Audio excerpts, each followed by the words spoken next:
Okay, hello, it's 7 o'clock. I'd like to call this meeting of the Urbana City Council of the Whole, Committee of the Whole to order. Will the clerk please call the roll?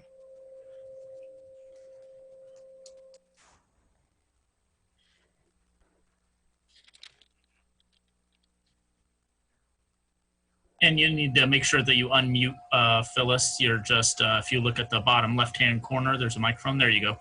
Okay. Sharice, it looks like there's not quite a quorum there yet. So you might want to wait a few minutes. Okay, Call I'm the meeting sorry. to order. I was looking to see. I think we do have a quorum. I only see two others other than Sharice. Who else is there? Bill, Dennis, and Mary Alice, and Jared. Oh, okay. Yeah. All right. Here we go. Miss Wu? Here. Miss Hersey? Here. Mr. Brown? Mr. Roberts? Here. Mr. Colebrook? Here. Mr. Miller? Here. Mayor Marlin? Here. Is Bill not here? Okay, I guess not. All right, moving on. We have a quorum.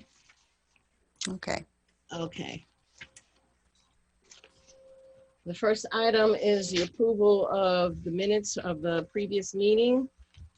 Is there a motion? I'll move approval of the meeting minutes. And I'll second it. Okay. Approval of the minutes has been approved by Mary Alice and seconded by Bill Colbert. Are there any additions or corrections? I would like to make one addition, or at least a change. Can I do that? Yeah, you can. Okay. Lori Pearson asked that we be able to move the resolution number 2020-07033R to be one of the first things that we vote on when we get to the staff, the ordinances and such. And I didn't think that would be a problem. It'd probably be more time efficient. Or does anybody want to make a motion on making that change? We didn't vote on the approval of the minutes, though, did we? We need to have a roll call vote.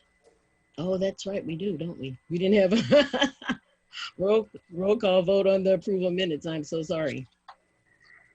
Let's go back to that. Point of order. Okay. Okay, Miss Wu? Yes. Miss Hersey? Yes. Mr. Roberts? Yes. Mr. Colebrook? Yes. Mr. Miller? Yes. Thank you. Okay, moving forward, sorry, the additions to the agenda or the change in the agenda. And I thought it would be all right to move the resolution to the beginning of our discussions down regarding the ordinances and the resolution. Can I get a motion? Sure, I'll do that. I would move resolution 2020-07033R concerning the SNAP double value program forward to be the first item to be discussed when we get to items. In a second? I'll second that. Okay, thank you. 07033R concerning Okay. the SNAP double value program. Next, we have our public input and presentation. We need to vote on that. Oh, we do need to vote on that. I always forget to vote. Thank you, Bill. Can we have a voice vote on that, please? You need a roll call on Roll that. call vote on that. I'm sorry. Okay. Miss Wu? Yes. Miss Hersey? Yes. Let's see. Mr. Roberts? Yes. Mr. Colebrook? Yes. Mr. Miller? Yes. And my apologies to everybody. It's been over 4 months since I've actually done the committee of the whole meeting, so please be patient with me. And I've never done a Zoom one, so moving on to public input. I guess I'll start with voice. People are going to read their stuff, and we're going to keep you at 3 minutes because we do have several people, and I'm looking for hands that are raised. Okay, there we go. So I'll start with Alice Engelbretson.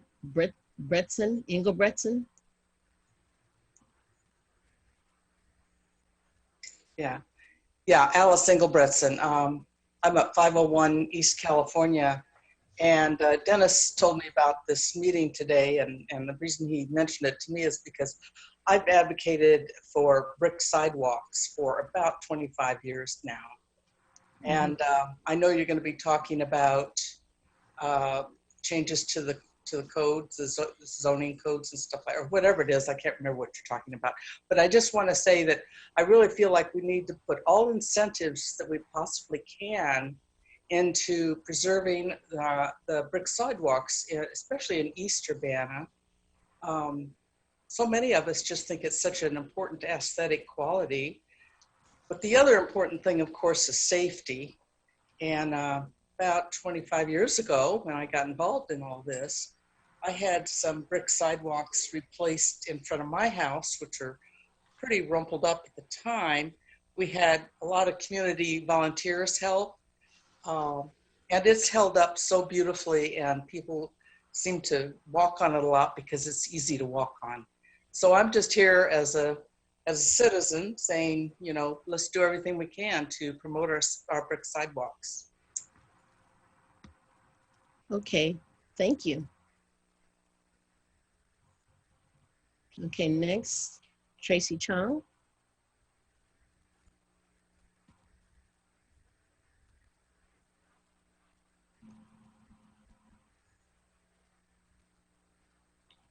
Tracy? Hi, yeah, I just got unmuted. I'm Tracy Chong, resident of Urbana, or in the past few weeks, also referred to by the City of Urbana as FOIA Recurrent Requester Number 2. Since I've started talking about the crazy fees charged by the city, Mayor Marlin has attempted to paint me in a very bad light in order to justify the hundreds of dollars charged. According to Marlin, I have made many FOIA requests. No doubt, in the following FOIA presentation today, the city will try to justify the monetary hurdles by claiming that my FOIA requests are such a burden to the city and claim that this has to be done because the number of FOIA requests are increasing each year. The public, myself included, file FOIA requests when we suspect that something is not right, and this often includes misconduct by the police. If the number of FOIA requests Urbana receives is increasing each year, this is a concern, and the right thing to do is to increase transparency and not squash it. Regarding my many FOIA requests, which Marlin listed in a memo last week, I made 3 FOIA requests in 2019 because my car was totaled in a hit and run by a drunk driver. So I had to get the police reports and follow up because important details were omitted by UPD during the investigation.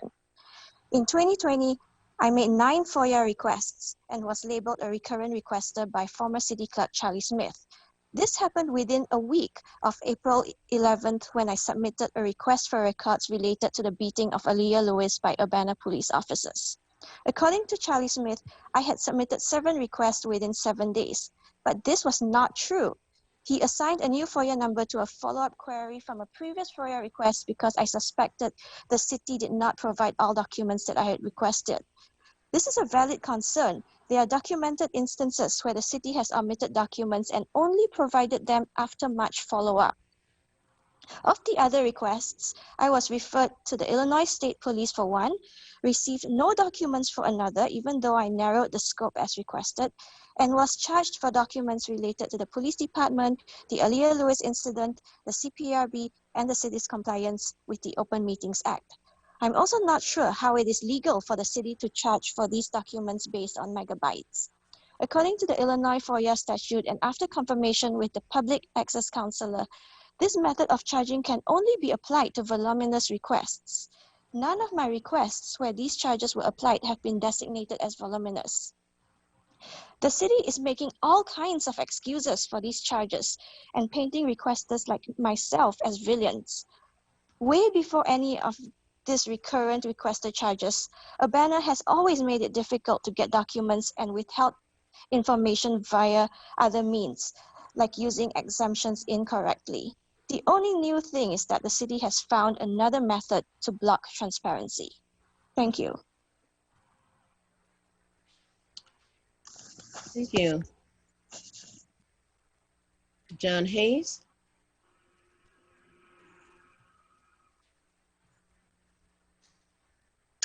Hello, Mhm. can you hear me? Yes. All right, then my name is John Hayes. I'm a resident of Champaign, and I'll get to it. City Council, first, let me implore you all to ask Julia Reitz to drop the charges against Aaliyah Lewis and the 27 protesters who were arrested May 31st. It's a very simple action, one that I have taken, and you can do it too. Her number is, for anyone listening, 217-384-3733. Also, get SROs out of the schools. Concerning the events of April 10, it is abhorrent how the UPD behaved. The actions they took actively escalated the situation. First, while the 911 call described an accidental discharge, 9 officers arrived ready for an active shooter situation and escalation. Officer Ruff threatening to shoot the suspects with an assault rifle if they didn't do exactly the right things with their hands was another step towards escalation. I suppose the officers that day simply got themselves excited and it became reasonable in their minds to dogpile Aaliyah Lewis, striking her in the head and using painful submission techniques. All because in a moment of extreme duress, she deviated slightly from verbal instructions given at a large distance, a distance at which words can easily be misheard. Deviation from instructions that psychological stress must have made difficult or even impossible to comprehend in that moment. Every step of the way, the Urbana police actively escalated the situation that led to the arrest of Aaliyah. To be more clear, I'm not so naive as to believe that the abhorrent behavior of the UPD was because of undertrained and/or malicious officers. These abhorrent actions are instead the result of all the training police undergo and is corroborated by the UPD's use of force policy. Go to their website and read it. It's laughable. What I want is the demilitarizing of UPD. The very presence of an assault rifle, April 10, escalated the situation. Get rid of the guns. Let's also talk about pepper spray. The variety used to deter bears has a concentration of about 2% capsaicin. Capsaicin is what makes the spray burn. Police-issued pepper spray has a concentration of up to 30% capsaicin. Do police need a pepper spray that is stronger than what is used to deter a bear attack? Do police need less than lethal rounds that are far too often the cause of death or permanent injury? I will never be convinced that these weapons are contributors to safety. They instead point towards escalation of violence. Even when not used, the potential threat a gun represents allow police to behave brutally. The weaponry police have represent an implicit threat to those around them, and yet police cry about wanting to build mutually trusting relationships with the public. From the get-go, a militarized police department will always represent an unequitable relationship with police coming out on top. Disarm the police, defund police, and put that same money towards real community needs. Affordable housing during a pandemic seems imminently recommendable. Thank you. Thank you, sir. Megan McDonald? Hi, can you hear me? Mm-hmm. Yeah? All right. Dear Mayor Marlin and the rest of the City Council, my name's Megan McDonald and I'm from Ward 5. Here we are again. Another week has passed by and you've contributed nothing of substance or impact when it comes to anti-racism work. The community shows up week after week writing emails, making phone calls, trying to make your jobs easier by presenting you with facts, suggestions, and concerns. Mayor Marlin, you continuously ignore us. You respond more promptly to requests from bars. You respond more promptly about trains humming too loudly in East Urbana. You'll probably respond more quickly to these brick sidewalk concerns. You respond to some people, but not all, via email. You cherry pick during public input. You interrupt people during public input to remind us that you are not for the people, to remind us what and who you do or do not support. You've interrupted 2 women in the last month to tell them how they were wrong in their statements about you. Does that mean we are to infer or assume that everything else we've said about you is true? So it's true that you did tell the public it was tech issues that hindered public input the other week, when in fact it was your own personal choice to ignore the comments from the community you represent. FOIA'd by Tracy Chong last week. I noticed you didn't hop in to tell her that she was mistaken, but I guess we're noticing how hard you try to make her job. You try to hinder Tracy Chong from her freedom to information, which she only attempts to access to keep you transparent and accountable, which you should welcome. It's true that you're COP endorsed. It's proudly displayed on your website. It's true that you have voiced frustration with the systems in place that have failed to act in response planning to COVID-19 and the reopening of schools. Imagine how we feel with your failure to act to help save our fellow community members from life-threatening felonies. It's true that you pushed back on the proposed 4% cut from the police budget, bringing it back down to 2%, money that could be going back into social work, affordable housing, or community development. It's true that you've done little to nothing to provide your support and influence in the Drop the Charges campaigns for Aaliyah Lewis and the 27 protesters from May 31st who were maced and threatened out on Prospect Avenue. They're innocent until proven guilty, yet still aggressively and violently handled by the police that you're so proud of. Jailed in crowded cells with no bonds posted for 48 hours or more during an international health pandemic.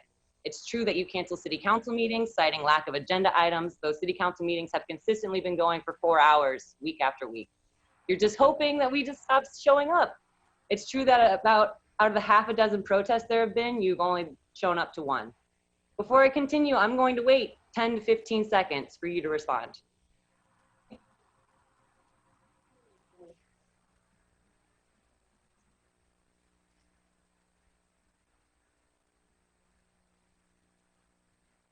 All right, well, I hope the community hears me today, because obviously this council isn't. Please email Julia Reitz at jrietz@co.champaign.il.us and urge her to drop the charges. And reach out to me at mcdonaldpress@gmail.com and learn how you can personally participate in mutual aid for the victims of police violence and aggression in our community, whether it be to help with food insecurity, loss of income. Yeah, and I look forward to Thursday's panel and watching the community again educate you. Thanks. Thank you. Then Jocelyn. Can you hear me? Yes. Hi there. I just wanted, last week when talking about support for police, Bill Colbrook was talking about the silent majority. And that was in the face of unprecedented public engagement and sort of vocalization of sort of the desire to see police budget cut, to see charges dropped against Aaliyah Lewis, et cetera. And I just want to talk a little bit about sort of the history of the term silent majority. That term was popularized by Richard Nixon during the Vietnam War, when he was suggesting that most people who are not in the streets and therefore were in support of the continued firebombing and loss of life that was the atrocity that is the Vietnam War. In 2015, then candidate Donald Trump started using the phrase while campaigning and said, won a speech in 2015, "The silent majority is back and we are going to take our country back." He continued to use that phrase throughout the campaign, sometimes during his presidency, and recently during the protests against police violence and after the murder of George Floyd. When you position yourself on the side of a supposed silent majority, you're in bad company and on the wrong side of history. Leadership in general is about listening to the people and about doing what's right. There are times when it is okay to ignore the masses to stand for the rights of the few. However, this is not that situation. Right now, we are in the midst of what is the largest civil rights movement in history. Millions upon millions have taken part in nationwide and international displays to demand racial justice. And so far, the council has done nothing in terms of meaningful progress to move in that direction. I am grateful that the future of public safety is going to be discussed tonight, and I hope that you heed the voices that have been calling week after week after week after week for justice as we move towards defunding and abolishing the police. Reform like body cameras have been tried and failed decade after decade. We spent an hour and a half last week all listening collectively to the police say body camera footage is not something that the public gets to see. That's what the whole presentation was. They made a chart about it, and there's very, very specific ways where if you jump through all of the right hoops and are the right person being in that footage, that you can maybe get to see some of it, but it's all heavily redacted. Most of the footage goes to the state's attorney. They get some cops off the hook for things that have been claimed against them, but it's clearly not a tool for police accountability, and further investment in that direction is not a move towards justice. Reform was tried after Ferguson. Reform was tried after the '92 race riots. Reform was tried after the civil rights movement. This is tried decade after decade after decade, and we still see the overrepresentation of Black people and other minoritized populations in our jails, in our prisons, and having their lives thrown away. We need to try something else. At $11 million a year, it's worth trying something different when what we're doing is actively unjust. So I really hope that you move towards defunding and abolishing the police instead of further conversations that either try and claim some silent imaginary minority that doesn't think it's worthwhile to weigh in and maybe is on your side, versus the claims of the people again and again saying we need to be cared for, and it's your job to do that. Thank you, Mr. Jocelyn. Okay. Concerned Urbana resident, would you please state your name and address for the record? Hi, can you hear me? Mm-hmm. Hi, my name is Alana Ackerman. My address is Fairlawn Drive in Urbana. Okay. So I'm here again. As many people have stated tonight, we are here week after week. We are not here just for fun. We are not here just to quote, quote, stir up trouble. We're showing up week after week because we have questions and because we want answers. So I will ask you my question again. City Council members, how can you use your power to get the charges dropped against Aaliyah Lewis? How can you use your power to get the charges dropped against the 27 protesters, 22 of whom are Black? Aaliyah Lewis has charges brought against her for literally being attacked by a police officer, and the 27 protesters had charges brought against them, felonies, for the simple act of protesting against an anti-Black system, against an anti-Black society. I can think of nothing more ironic than charging Black people with felonies and giving them up to $50,000 bond for protesting an unjust society. There's nothing more ironic. There's nothing more sickening. That's why we're showing up, many of us, week after week with these questions. What can you do with your power to support these people who have suffered injustice? So that's my question for you. And, you know, I've heard other people make comments tonight about wanting answers. I want an answer to my question about what you can do with your power. This is not a rhetorical question. I invite you to respond. I invite you, not just the mayor, every single person on city council. I would like an answer from each one of you. You know, be creative, be imaginative. How can you use your power to support people who have suffered these injustices? And this call is for all community members listening today. We all have the power to call Julia Reitz and demand that she drop these charges. Someone else already read the number, 217-384-3733. Again, I invite you all to respond. I invite you to answer these questions that are not rhetorical.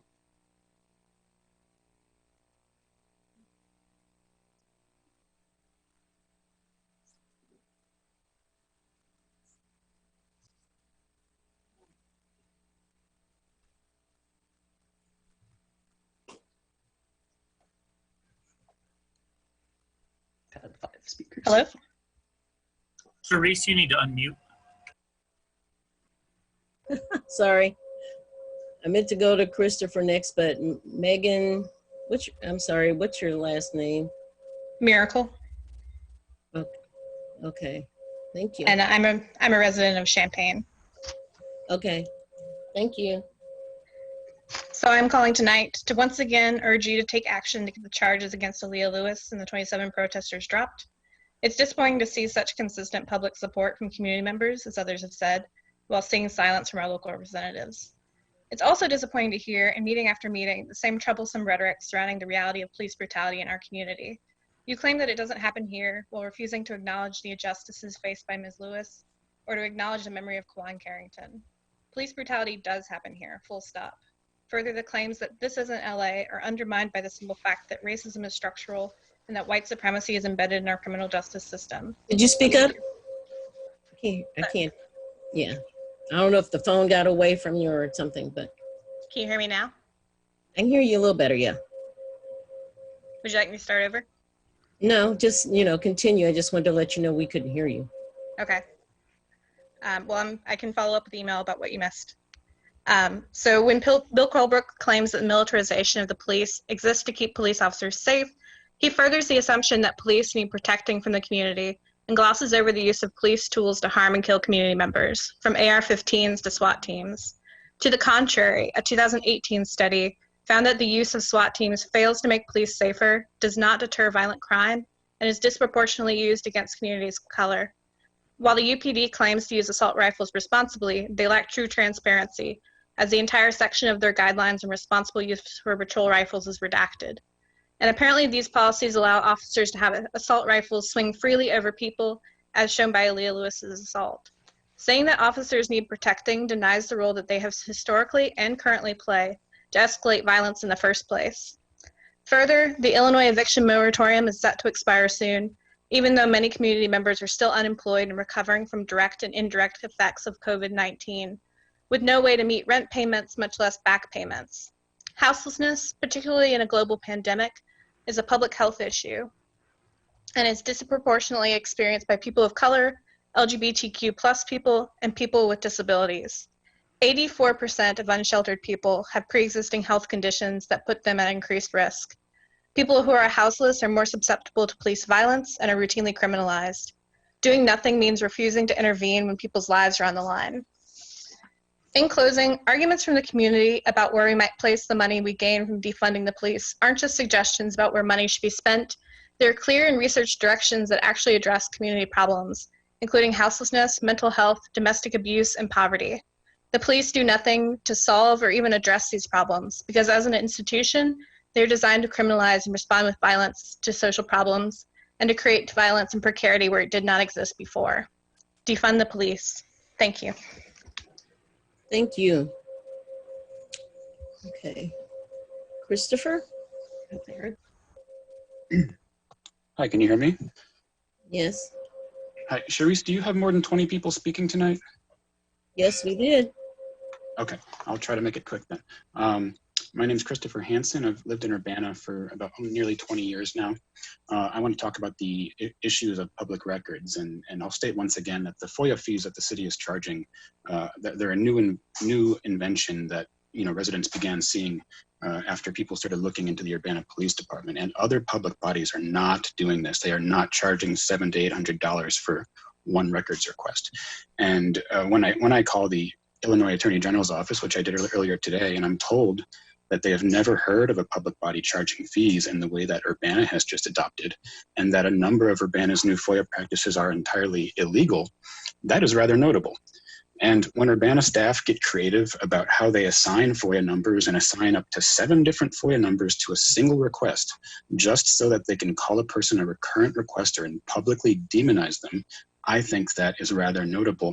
And let's be clear, Urbana staff have violated the FOIA law many, many, many, many times.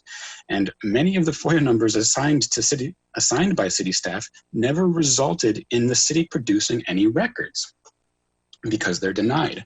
And I wonder what the city council was thinking last month when they voted on Kurt Borman to be the new city FOIA officer. This is a person who used to be a police officer. And trust with the police was already very low, and now you've assigned a retired police officer to handle public records in the wake of the Alea Lewis incident. And Kurt Borman has made every effort to conceal records related to the police department, and now you have reinforced that mistrust. And I think the question that the city council needs to ask is, does the city of Urbana want to have the legacy of being the most secretive governmental body in the state of Illinois? Because that's the direction we're headed. And I think the answer to that question should be resoundingly no. We should be going in the opposite direction. We should be doing way more than the bare minimum, and we should be trying to maximize access and transparency and access to records. In a time when local residents are most concerned with what their government is doing, and when the city's response to that concern is to become as secretive as possible and to shut out concerned residents, and then to publicly villainize efforts by citizens who try to engage their own government, that tells me something is very seriously wrong with the decision-making process of our government officials. And when the city of Urbana publicly espouses transparency as one of its most valued tenets, but at the same time stomps upon the efforts of its residents to access their own government, that is very simply corrupt, and it needs to stop. Thank you. Okay. Mr. Cisneros.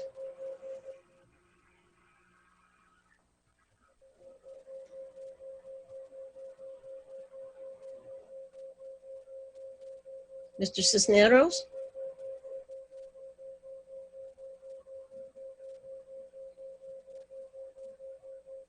Hello? Hello. Oh, hey, sorry about that. It's okay. Yeah. Thank you. Thanks for giving me the chance to contribute. Yeah, I wanted to provide some comments for the discussion that you'll be having about policing issues.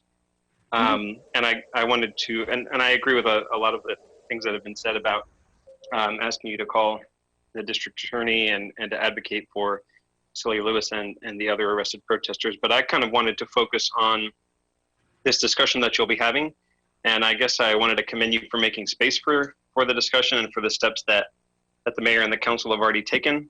But I'm concerned that the council and mayor might become, I guess, satisfied with some of these, what seem to me to be token changes. I'm concerned that, I'm concerned that your conversation today will start with this narrow framework of just kind of working around the edges rather than taking this opportunity to make real change. And I'm also concerned that several of the council members, because of their positions or past experiences, are responding to the community with defensiveness or misunderstanding rather than open and honest accountability to the public. So just to reiterate the problem, the city of Urbana suffers from an over-reliance on policing and over-policing. And this, like all institutions in our society, is woven through with racism. Policing is our response to too many problems, which not only fails to make our community safer, but actually makes it less safe for marginalized or minority members of our community, leading to racial violence such as that experienced by Alea Lewis on Good Friday. As former Dallas Police Chief David Brown said, "We are asking cops to do too much in this country. Every societal failure we put off on cops to solve. Not enough mental health funding, let the cops handle it. Schools fail, let's give it to the cops. Policing was never meant to solve all these problems." And we see this pattern in Urbana, like in all cities. Urbana PD spends just under $1 million a month Meanwhile, the entire yearly budget for community development is roughly less than $2 million. So every month and a half of police funding is an entire year of community development funding, which itself obviously covers a whole host of things, not just things like substance abuse treatment or housing support. So and I think some of the other people mentioned this, but when these points are made at the council meetings, the usual response is, we need to offer more training and support for police to try and solve these problems. More money for de-escalation training, substance abuse education, courses in adolescent psychology. And it seems to me like that old saying, when all you have is a hammer, everything looks like a nail, except what we're doing is trying to figure out how we can make the hammer of policing more like a screwdriver. Let's add de-escalation training onto it. Let's add substance abuse training, rather than just using the right tool in the first place. And so this is, I think, what these calls to defund the police mean. It can sound abstract, but it really is concrete. We're asking the city to take a hard look at the way policing is done in Urbana, to evaluate where our money is going, how that money may be perpetuating problems of racism, of inequality, and to work with the community in a democratic way to transform policing, to make it serve the community. And the thing is, there's so many models and recommendations for this right now that it's that we can't act like this problem is just too big to tackle, or just kind of rely on these minuscule symbolic changes. And just one example is a report by the Justice Collaborative, which is this team of legal experts and scholars studying criminal justice. And they recently just released a report that recommends 10 concrete things that cities can do to reduce their over-reliance on policing and to make communities safer. And they're all excellent ideas. I'll send the report to the council. But for example, they provide lots of examples of cities that have created teams of mental health experts and social workers trained in de-escalation as first responders to these situations. They provide examples of communities who've replaced police in schools with student safety coaches who specialize in mental health and restorative justice and can build these positive relationships with students, and lots of other things. So, Mr. Cisneros, your time is up, but I really thank you for all that information. I do appreciate it. Really. Okay, thank you. Really, thank you. Ron Kester? Actually, Mr. Kester, am I saying your name correctly? Hi, my name is Ron Kester. Can you hear me? Yes, thank you. I live at 1209 West Oregon Street in Urbana, and I'd like to share some thoughts about defunding the police. Defunding the police in favor of a new approach to public safety makes sense from many perspectives, but the most compelling perspective for me is nonviolence. I believe a nonviolent approach to civil authority is the only sustainable governing position we can take. When someone experiences a crisis of poverty, nonviolent intervention is how we want our municipal government to respond. When a family needs help managing a mental health emergency, we want those who arrive to bring peace to the situation through language and treatment. When a couple experiences domestic conflict that threatens to be violent, we want the knock at the door to inspire sobriety and long-term solutions. By contrast, notice that there is no such thing as a nonviolent criminal justice system. Whether the violence is implied or actually used by police officers, jailers, or felony court judges, through individual actions or systems of punishment, the result is the same. The state's moral authority is derived from its willingness to do violence. That's a contradiction, notice. Moral authority has no substance if it's projected onto the people by force of arms.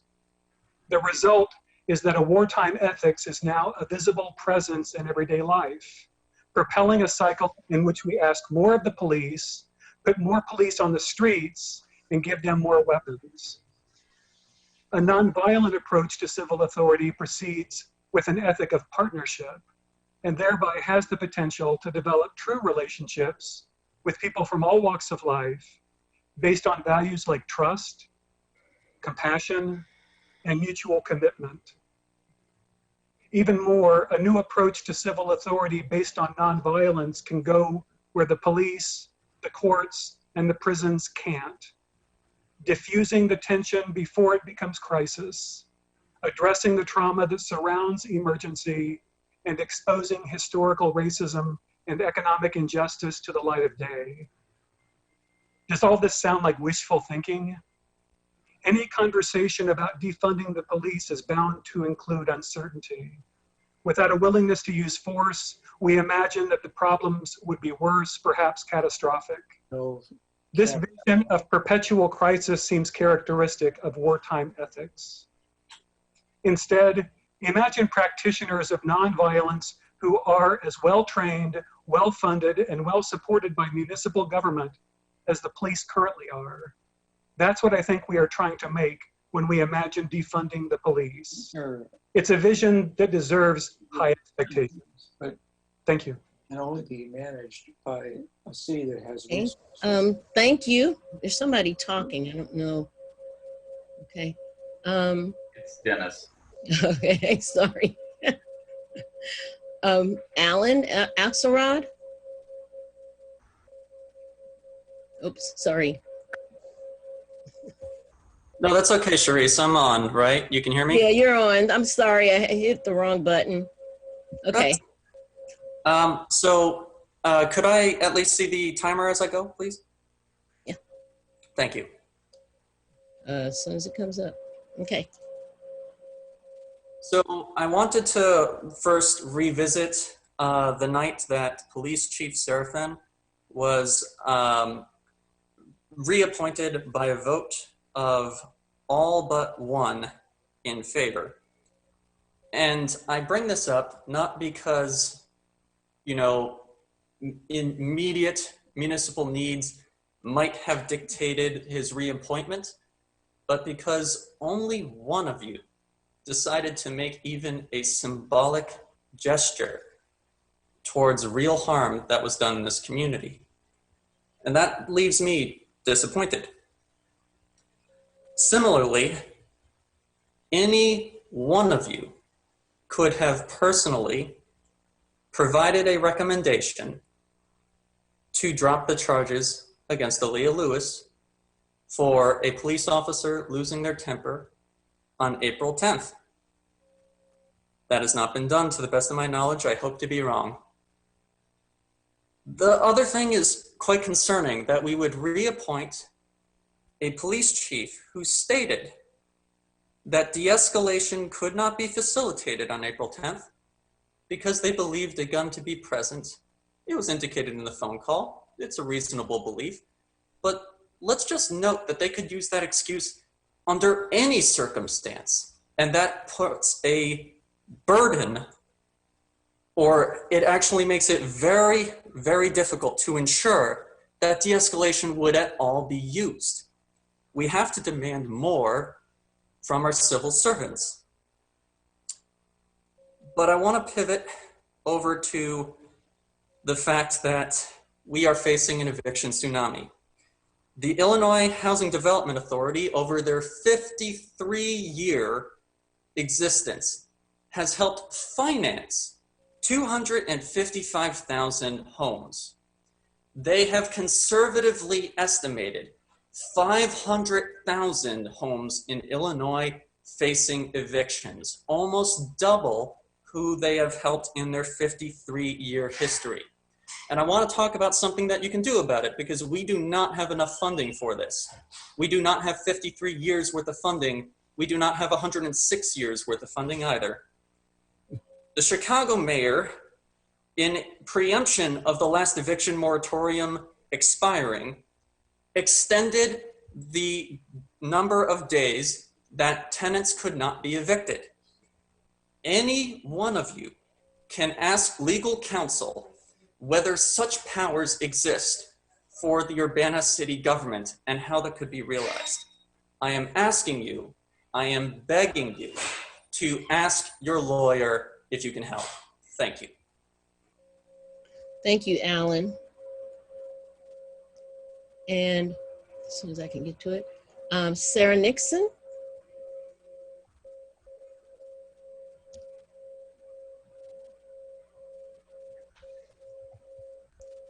Hello. Are you able to hear me? Yes. My name is Sarah Nixon. I am an Urbana resident, and I'm speaking tonight to the council to say that if you have been listening to public input for the many past months, or for the past many months, you will have heard that those who know Aaliyah Lewis describe her as an absolutely lovely person, most notably from Danielle Chenoweth. Now, last month, the minister of my church and members of community groups that support Aaliyah Lewis and that denounce the unconscionable prosecution against her gathered in front of the Champaign County Courthouse on the day that she was scheduled for a pretrial hearing. I joined that group at the courthouse, and this afforded me the opportunity to meet Miss Lewis.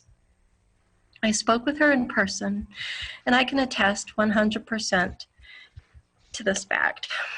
She is sober, quiet, gentle, and wise beyond her 21 years. I want to mention another characteristic of Miss Lewis. Now, not to put a fine point on people's body weight, but you should know that Miss Lewis is physically tiny. And this isn't obvious from the bystander footage of the assault that she suffered. Perhaps partly because she was wearing sweat clothes, and perhaps the cops are of comparatively short stature. But I literally could have carried her around in a piggyback in front of the courthouse without much effort, and I am not a large woman myself. Now, the reason I highlight this fact, which would otherwise be quite irrelevant, is let's remember that the Urbana police are playing the victim card and claiming that the 3 officers who attacked her were assaulted by her. And one, I think Officer Cervantes, the one with the longest rap sheet of prior complaints, even alleges that she inflicted on him a broken thumb. Now, if it's true that an officer sustained a broken thumb, it would most likely have been from punching Miss Lewis. Advocates have been asking to see the medical evidence of this broken thumb, and of course none has been forthcoming. It will emerge at trial, if it exists, and trial is where Miss Lewis is courageously determined to take this. So in this context, her size does become relevant. I would estimate that the big bad cop attacker, according to the official narrative, weighs in at around 90 pounds. Now, my research into broken thumbs shows that it is, unsurprisingly, rare to incur a broken thumb when someone rare to incur a broken thumb from someone resisting your attack or attacking you. Okay? It is, on the other hand, common to suffer a thumb fracture, known as Bennett's fracture, and it's the most common thumb injury overall, when you have punched somebody. A Bennett's fracture, and I'm quoting now from a medical source, quote, usually occurs when there is a force applied upon a flexed metacarpal, such as punching a hard object. And it's most common, quote, in athletes participating in boxing, and other contact sports.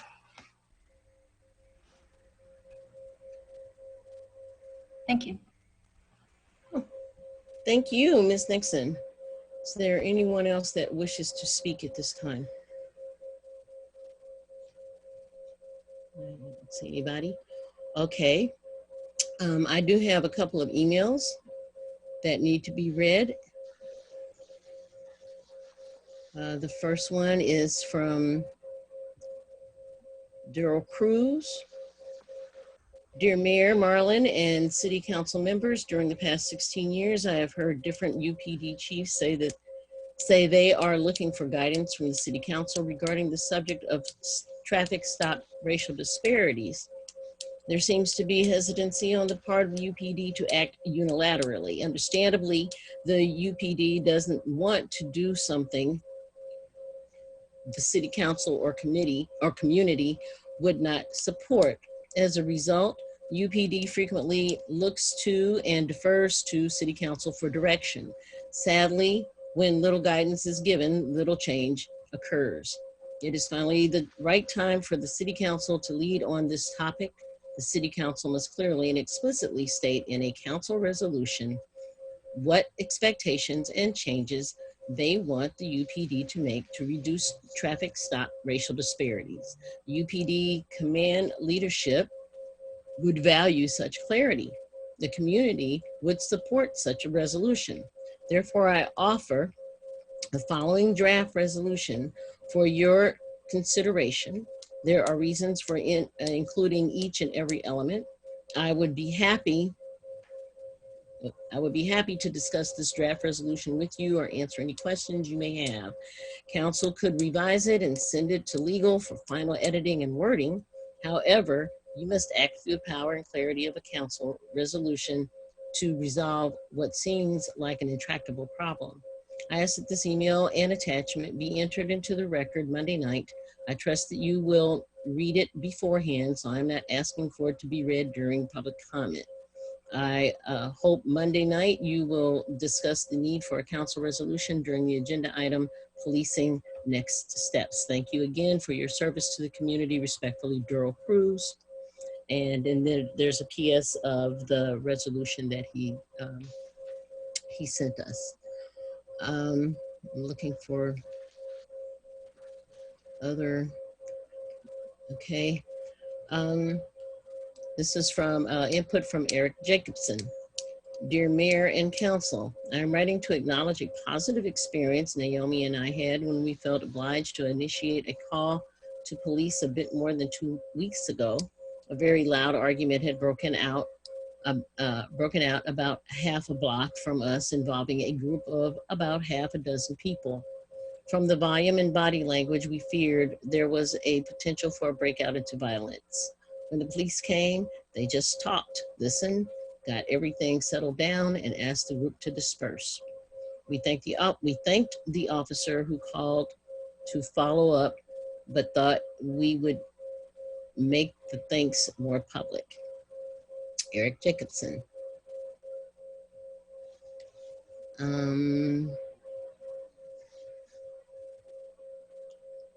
Trying to see if there's any more. You see the one from Karen Linder, and there's also one more hand raised, Sharice. Okay, now there's another hand raised. They'll have to wait. Dear council members, this moment in time, because I can't see the screen right now anyway, this moment in time is the time to stand and do the right thing. See that the state's attorney drops the charges against Aaliyah Lewis. Please do not sit by and watch the UPD ruin the life of one more person of color. We failed the family of Kwame Carrington. Please do not fail Aaliyah Lewis. Looking forward, as a community, we need to pour more resources into lifting people of color up. It is imperative to make our budget reflect this by moving more money away from policing and into education, mental health services, and grants, especially designed to support Black-owned businesses. We can make a difference and we can lift people up. Thank you, Karen Linder. And I think that's all that I have. There's another one from Theodore Johnson. You have that one? Maybe you should read that one because I'm not seeing it right now. If you could read that one, Jared.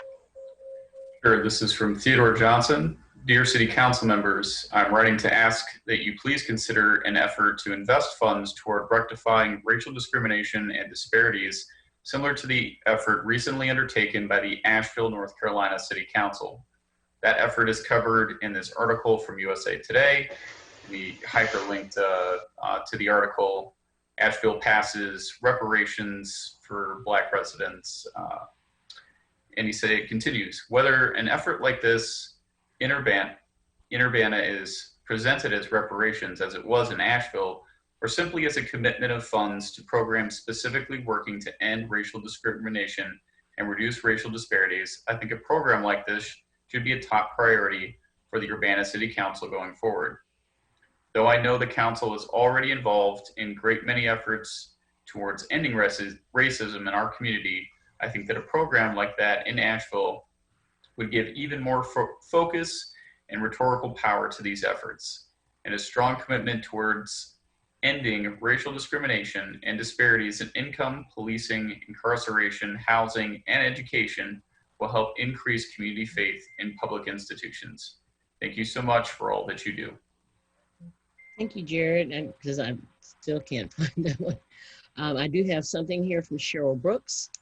I am writing to express my frustration with trying to obtain FOIA documents from the city. On May 29th, I made a request consisting of 4 parts relating to city staff emails and police injuries and complaints. Despite this being my first ever request, Kama Harry declared I was a recurrent requester and would be subject to a 21 business day response time rather than the standard 5. When I asked what all of these supposed requests were, she refused to provide a written response and instead asked for a phone call. This immediately seemed strange to me, as if Kama Harry were trying to do something off the record. So I instead submitted another FOIA request to learn about my previous FOIA requests. Once again, I was labeled a recurrent requester and had to wait 21 business days for a response. In the meantime, I received a response to my first FOIA request for each of the 4 parts. I was being charged $20 for a small PDF file as well as $7.97 for a flash drive, a total of $87.97. Despite the fact that I requested the information be sent via email. The city is, for some reason, insisting on a physical format of data transfer. This seems especially strange during a pandemic when Mayor Marlin herself has encouraged everyone to stay home as much as possible and avoid contact with other people. I submitted an email. Lost my place. I submitted an email to the council during the July 13th meeting and received a response from Mayor Marlin. You don't meet the threshold of recurrent requester. We will follow up with the clerk's office. Thus far, nothing has come of this promise. Shortly thereafter, I received a response to my request about being a recurrent requester. Once again, I received a charge of $20 for a small PDF file and $7.97 for a flash drive, $27.97 total. This is simply in regards to previous requests I have supposedly made. It has been almost 2 months since my first request was made, and I still have no documents in hand. The city is seeking $115.94 for some simple information that should be readily accessible to citizens. It seems as if anyone at the city does not want to give information, does not want to give information to will be labeled a recurrent requester in the hope that the extended response times and extraordinary fees will make them simply go away. This is a shameful way to handle the exchange of information that by law should be available to everybody. Okay, and Austin Hoffman. If you can talk, Austin. Can you hear me all right? Yes. Okay, thank you. Hi, my name is Austin Hoffman. I'm an Urbana resident in Ward 5, and I'm a proud member of the Graduate Employees Organization, the GEO, at UIUC, Local 6300. And I'd like to take this opportunity, speaking of organized labor, to discuss the role of police unions in enabling extrajudicial murder of civilians and protecting killer cops. Like most labor unions, my union fights for better wages and fair working conditions for my colleagues and I. Police unions do this for their members too, but this is not all that they do. They also bargain over legal representation during prosecutions against police officers with histories of violence and abuse. They bargain over the length of time police are allowed to wait until they give an official statement after incidents of deadly force and brutality. They bargain on restrictions of releasing body cam footage. They provide police with more leeway to shoot or kill someone if they feel quote unquote threatened. These are privileges that go far beyond what a worker like myself or a worker in almost any other sector of labor could reasonably expect. And these are just a few of the reasons that police unions themselves used to be illegal, because local government officials worried about the deadly possibilities of allowing armed agents of the state to collectively bargain. Today, we are seeing the tragic consequences of giving police the power of organized labor. A 2018 University of Oxford study and a 2019 University of Chicago study found direct positive correlations between attainment of collective bargaining rights for police and incidences of police violences, murder, and civilian abuses. I'm happy to provide you with all these sources and many, many more because I do research for a living. Additionally, many states have what's called a Police Bill of Rights, which is legislation that further protects them from accountability. In Illinois, this includes restrictions and delays during interrogations and gives police unfair access to information and recordings to officers who are under investigation. Given the history of police unions in protecting killer cops and opposing even the most tepid of social reforms, it is all the more concerning that Mayor Marlin proudly touts her endorsement of the Fraternal Order of Police Lodge number 70. Just for reference, the National Fraternal Order of Police endorsed Donald Trump in the 2016 election and will almost certainly do so again. So I hope you're proud of the company you keep, Mayor Marlin. I implore this council to terminate and not renew any and all contracts they have with police unions, which keeps the wallets of police officers fat while many of your constituents struggle with unemployment, lack of accessible housing, and education. The FOP undoubtedly hinders your ability to answer our demand to defund the UPD and divert those resources to things that actually keep our communities safe, which we provided you abundant examples of over the past 3 months. So thank you for your time, and I look forward to seeing tangible action from you all on this. Thank you, Austin. Okay, seeing no other hands raised, and having read at least the emails that I got, is there anyone else? Okay, thank you.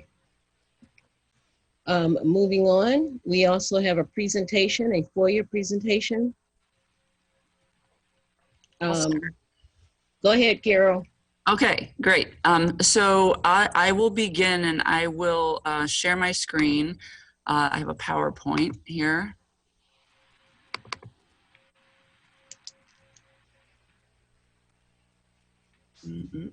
Just bear with me. There it goes. And I will do a few slides and then turn it over to Jim Simon. And just so you all know, we also have Kurt Borman on the line, I believe, if there are questions that, that he can answer as well as we go.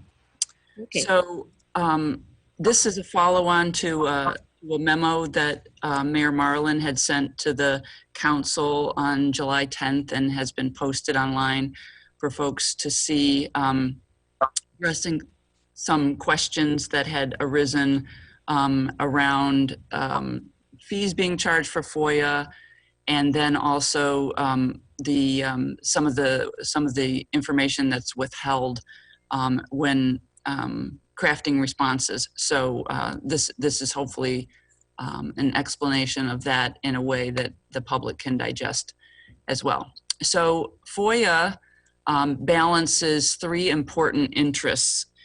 Of course, the first is transparency, but then there is information that is exempt from disclosure, and then there's also the burden of the response. So those three things are balanced when creating FOIA producible records.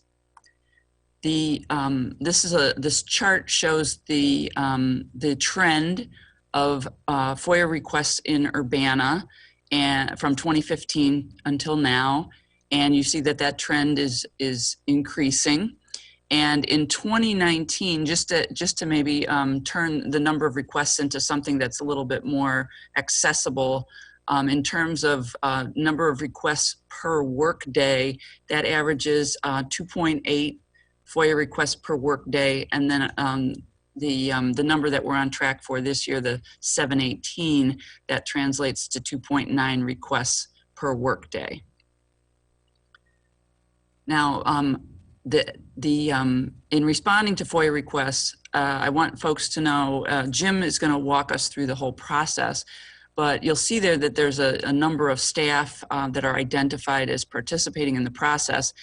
At a minimum, at an absolute minimum, we have 2.5 FTEs committed to working on FOIA every day.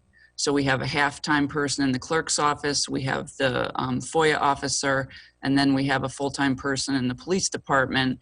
And then we have various people. Each department has an individual that's designated to handle FOIA requests for that department.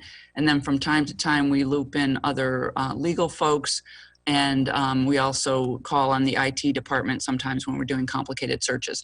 So 2.5 FTEs at a minimum is on a daily basis. And then sometimes that can double when we're doing a large request and handling lots of different kinds of documents. So now I'm going to turn to Jim and ask him to walk through what exactly happens when we take in a FOIA request. Thank you, Carol. Hopefully you all can hear me. A lot of people seem to think that responding to FOIA requests is a fairly simple task. Get a request, pull the records, send them out. There are a number of steps that every FOIA request follows. First, the request has to be logged in and assigned a FOIA number. This is typically done at the clerk's office. The request, unless otherwise provided by the statute, requires, as was suggested earlier tonight, within 5 business days of receipt of the FOIA request. However, the city and requesters can agree on a different time frame if they so desire.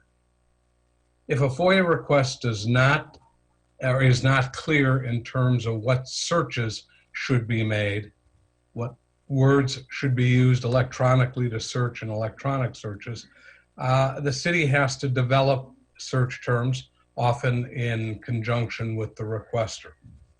The FOIA request is then forwarded to the appropriate department or the individual who is likely to hold access to the records. Sometimes upon look by that individual, maybe a quick search to see what we're talking about in terms of volume and accessibility and ease with the search terms and locating the records, that person may request an extension. Typically in voluminous requests, or requests that are perceived as going to be voluminous, that request is made to the requester, and again, the city and the requester may agree. Same would be true with unduly burdensome requests, which are not necessarily voluminous, but due to the categorical nature of a request, it may be unduly burdensome. If the requester refuses to cooperate, which is rare in Urbana, the city has the option of denying the request in certain instances or handling them differently. Obviously, the search itself has to be conducted. Hard records may be required to be searched. Electronically stored records may be required, as well as emails. For every single search term that a FOIA requester provides or that the city and the FOIA requester clarifies, a separate search must be undertaken. If it turns out that there are 3 viable search terms, then the exact same search, but with different terms, must be undertaken. For example, if a search has to be made of 5 staff employee email boxes, then each of the 3 terms will have to be run through each of those mailboxes, being a total of 15 searches. Once the search has been completed and the records been gathered, it is possible that further communication may be required with the requester. And as I said, in the past, the city, and they continue to do so, we continue to do so, try to cooperate in each step of the way, assuming the requesters are willing to cooperate. So the city may ask that timeframes be shortened, the scope of the request be narrowed, or the number of parts within a request be limited. if fees are likely to be charged in those instances that the statute clearly allows fees to be charged, the city is required to provide the requester a reasonable estimate of the fees and a breakdown of the fees. Fees are allowed in certain instances with hard copies, records in non-PDF form, such as video and audio or JPEG pictures, or in PDF form, and I'll talk a little bit about that in a couple of minutes.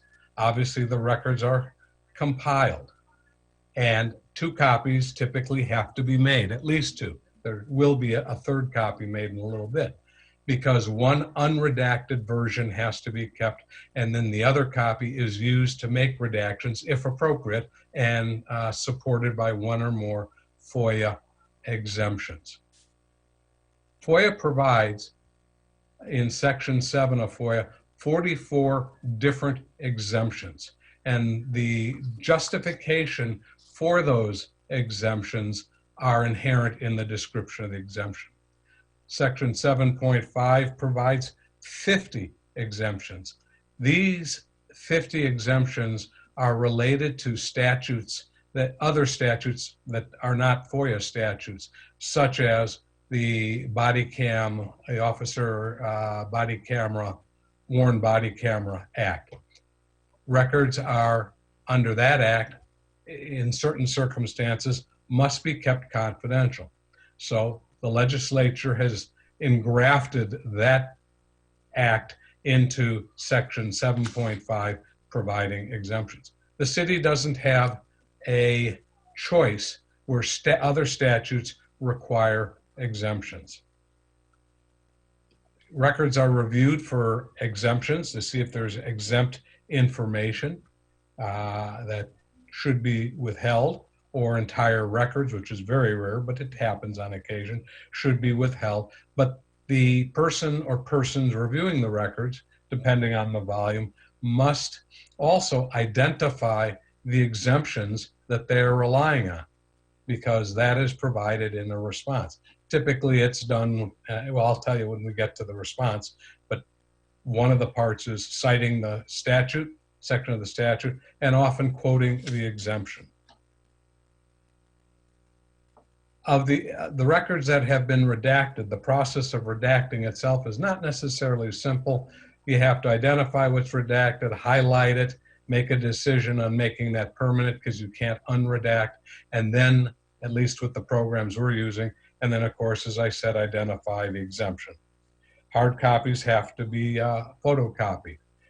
Electronic records have to be downloaded into some medium to provide them to the requester. We in the city retain unredacted copy of all records and a copy of the redacted records. That is because a requester is advised of his or her right to seek review by the Public Access Bureau in the Attorney General's office. And often the Attorney General, or I should say the Public Access Bureau, will ask for the unredacted records to see if the city was proper in redacting, i.e. was proper in how they employed 1 or more exemptions. Then typically the person or primary person conducting the search has to be coordinated if multiple people are doing the search, but somebody will write a response. A response to a requester typically provides the FOIA number, provides the date it was received by the city, and then quotes the substantive part of the FOIA, the actual records request. Then it will indicate whether records are being provided or not.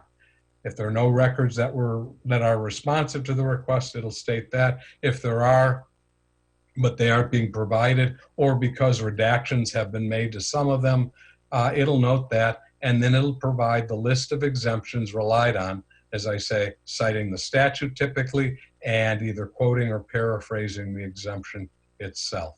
After that, the response advises in full, takes from the statute itself the provision that provides the right for a requester to seek review of the city's response.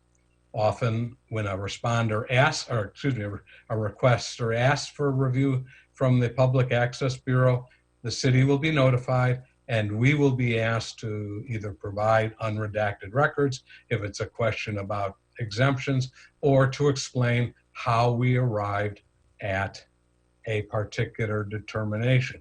Voluminous request, burdensome request, recurrent requester status, that kind of thing. The next slide provides an example of what is referred to as a multi-part request. The statute uses the word categorically, or categories, multiple categories seeking different records. Each part, and this one lists 5 parts, each part has to typically be searched independent of the other parts, using whatever search words might be appropriate. It may be calling for a search of 2 people's email boxes or files in one instance, and a search of 4 email boxes and 2 people's files in another instance, etc. Each search is treated as if it's an independent FOIA request for gathering records only. Any part may qualify as an unduly burdensome request or a voluminous request, and the statute has provisions on how the city can handle those 2 categories of requests. They are not synonymous. The next slide gives an example of an unduly burdensome request. Either by the language, it's overly categorical or general, that it might require searching a huge volume of records in possibly multiple locations. Again, the city tries to cooperate with a requester to narrow or at least clarify an overly broad request so it isn't overly broad. And far more often than not, requesters are very cooperative with the city, and they arrive at some kind of an agreement on how to proceed, and the city confirms that and then proceeds per the agreement. But for those requesters who refuse to address this kind of an issue, that they won't change, the city has the right to deny the request under FOIA.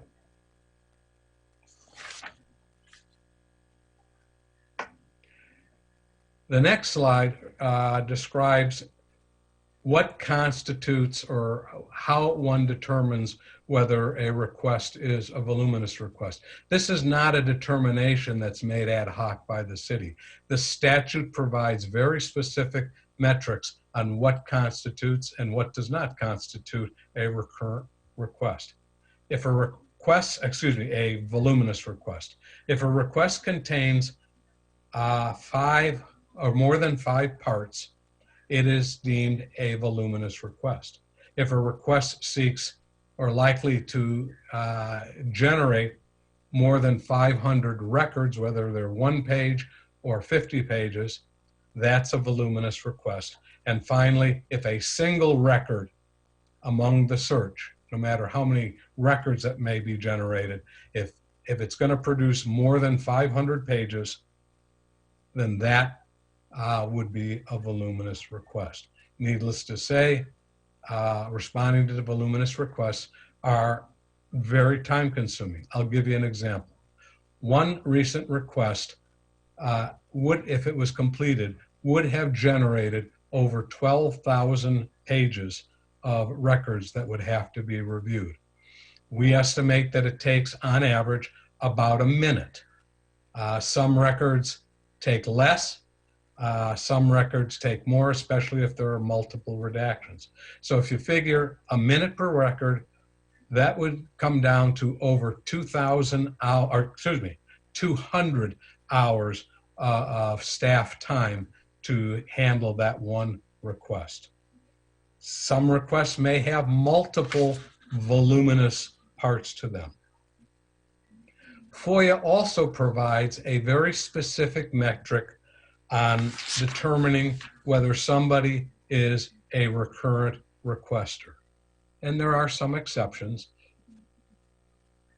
A recurrent requester status arises if there are 7 requests in a 7-day period, 15 requests in a 30-day period, or 50 requests in a 12-month period.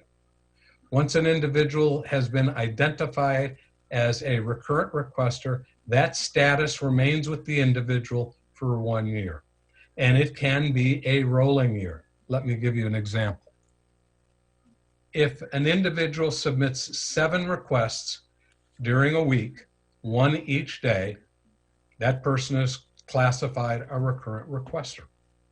If that person then goes on to submit 5 more each the next day, 5 days, the 1 year period or the determination of further recurrent requester status is made by looking at the last request and counting backwards. Thus, in my hypothetical, the 1 year classification would be extended for 5 days. There's been a lot of discussion on how do we count a request. If a request comes in that has 5 or 6 parts or 2, that's considered 1 request. The parts are not counted.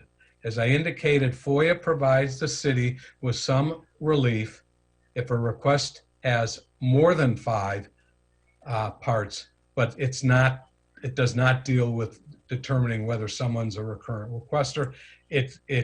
As I indicated, indicates that the person or that the request is voluminous. And by voluminous, that means the city is given 21 days in which to respond rather than 5. So contrary to what some people have suggested, if one request has multiple parts, it is considered a single request.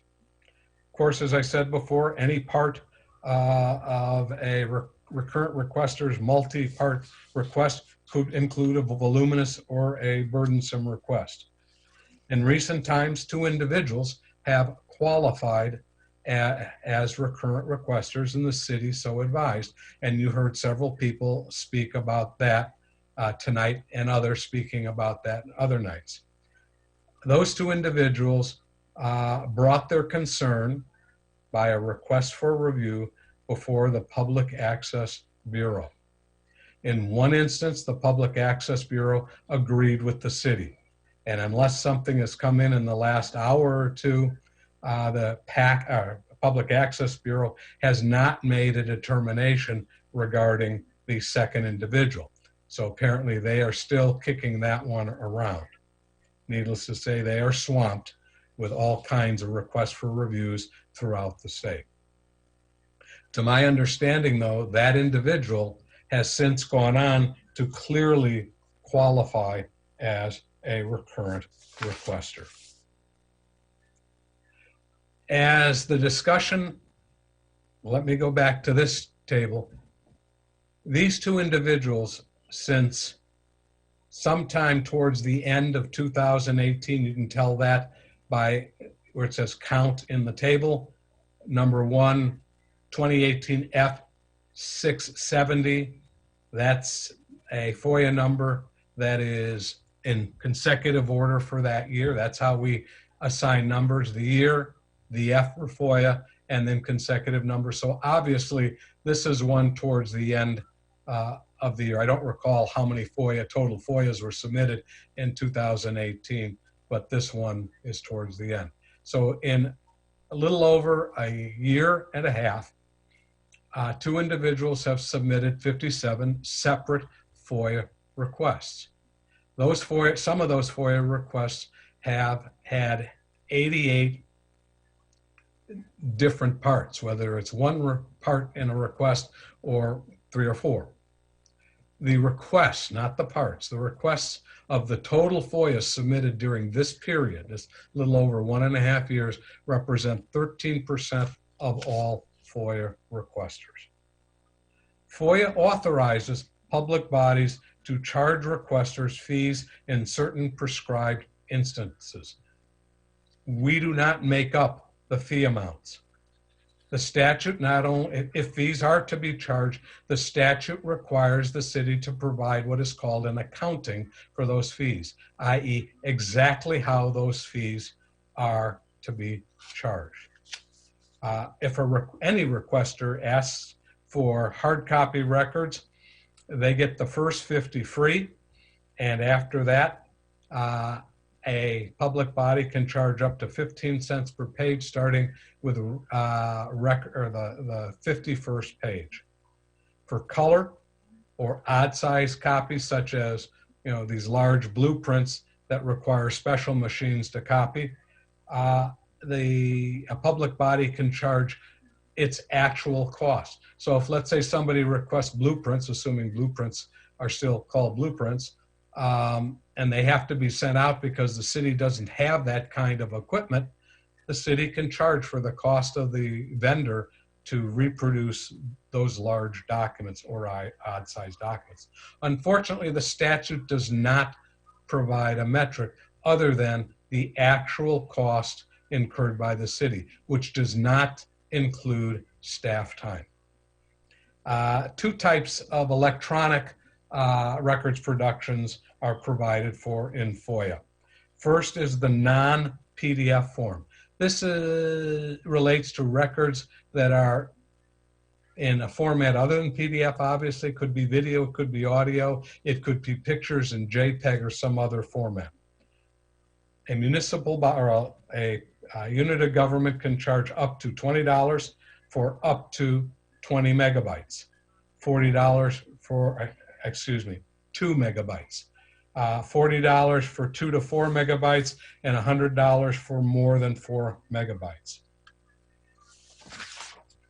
Electronic records in PDF form can be charged by a public body, $20 up to 80 megabytes, $40 for 80 to 160 megabytes, and $100 for more than 160 megabytes. The city is also authorized by statute to charge for the particular medium onto which the records are downloaded. We do, where it is feasible, we will email PDF records. So there's no medium charge for that. But often we have to use a thumb drive, and so we have to purchase the thumb drives, and we are allowed to recoup those out-of-pocket expenses. Or any other medium. It may be a CD or a DVD, or if it's a sufficiently large one, some kind of other large capacity media. Now, a requester can request either a waiver of fees or a reduction in fees. However, the requester must state or describe the specific reason for making such a request. It cannot be something such as, I would like to have the fee reduced or waived because this request is in the public interest. The requester may state how and why it is in the public interest. And something in the public interest means something regarding health, safety, welfare, or legal rights of the general public, not a particular individual or subset of individuals. And it must be specific.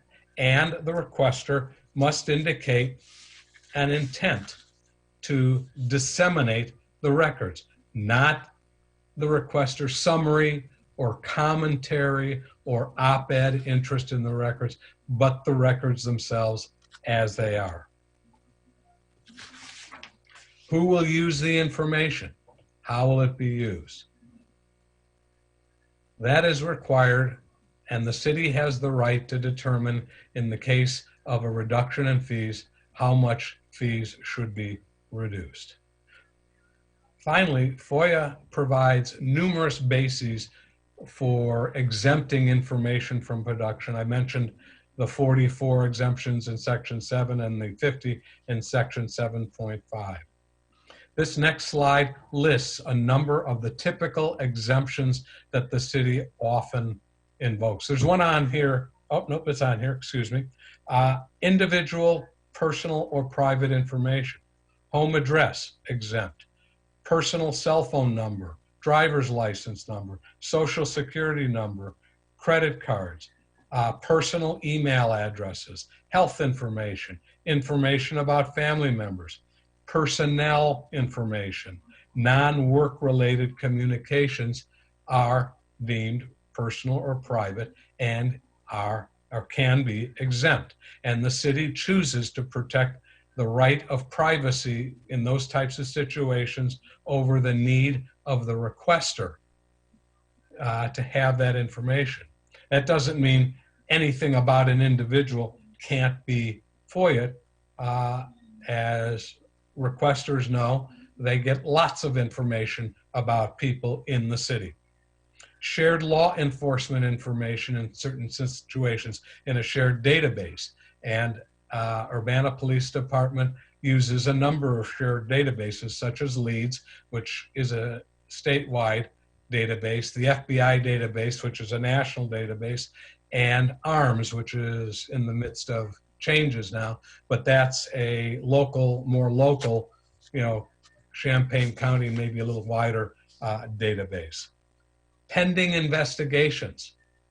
That information is redacted because to release it could compromise the investigation and the individual's right to a fair trial.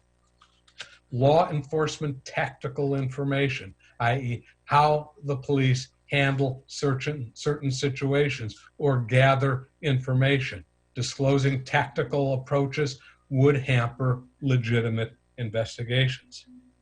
Body cam video pursuant to the Law Enforcement Officer Body Worn Camera Act, that information is exempt.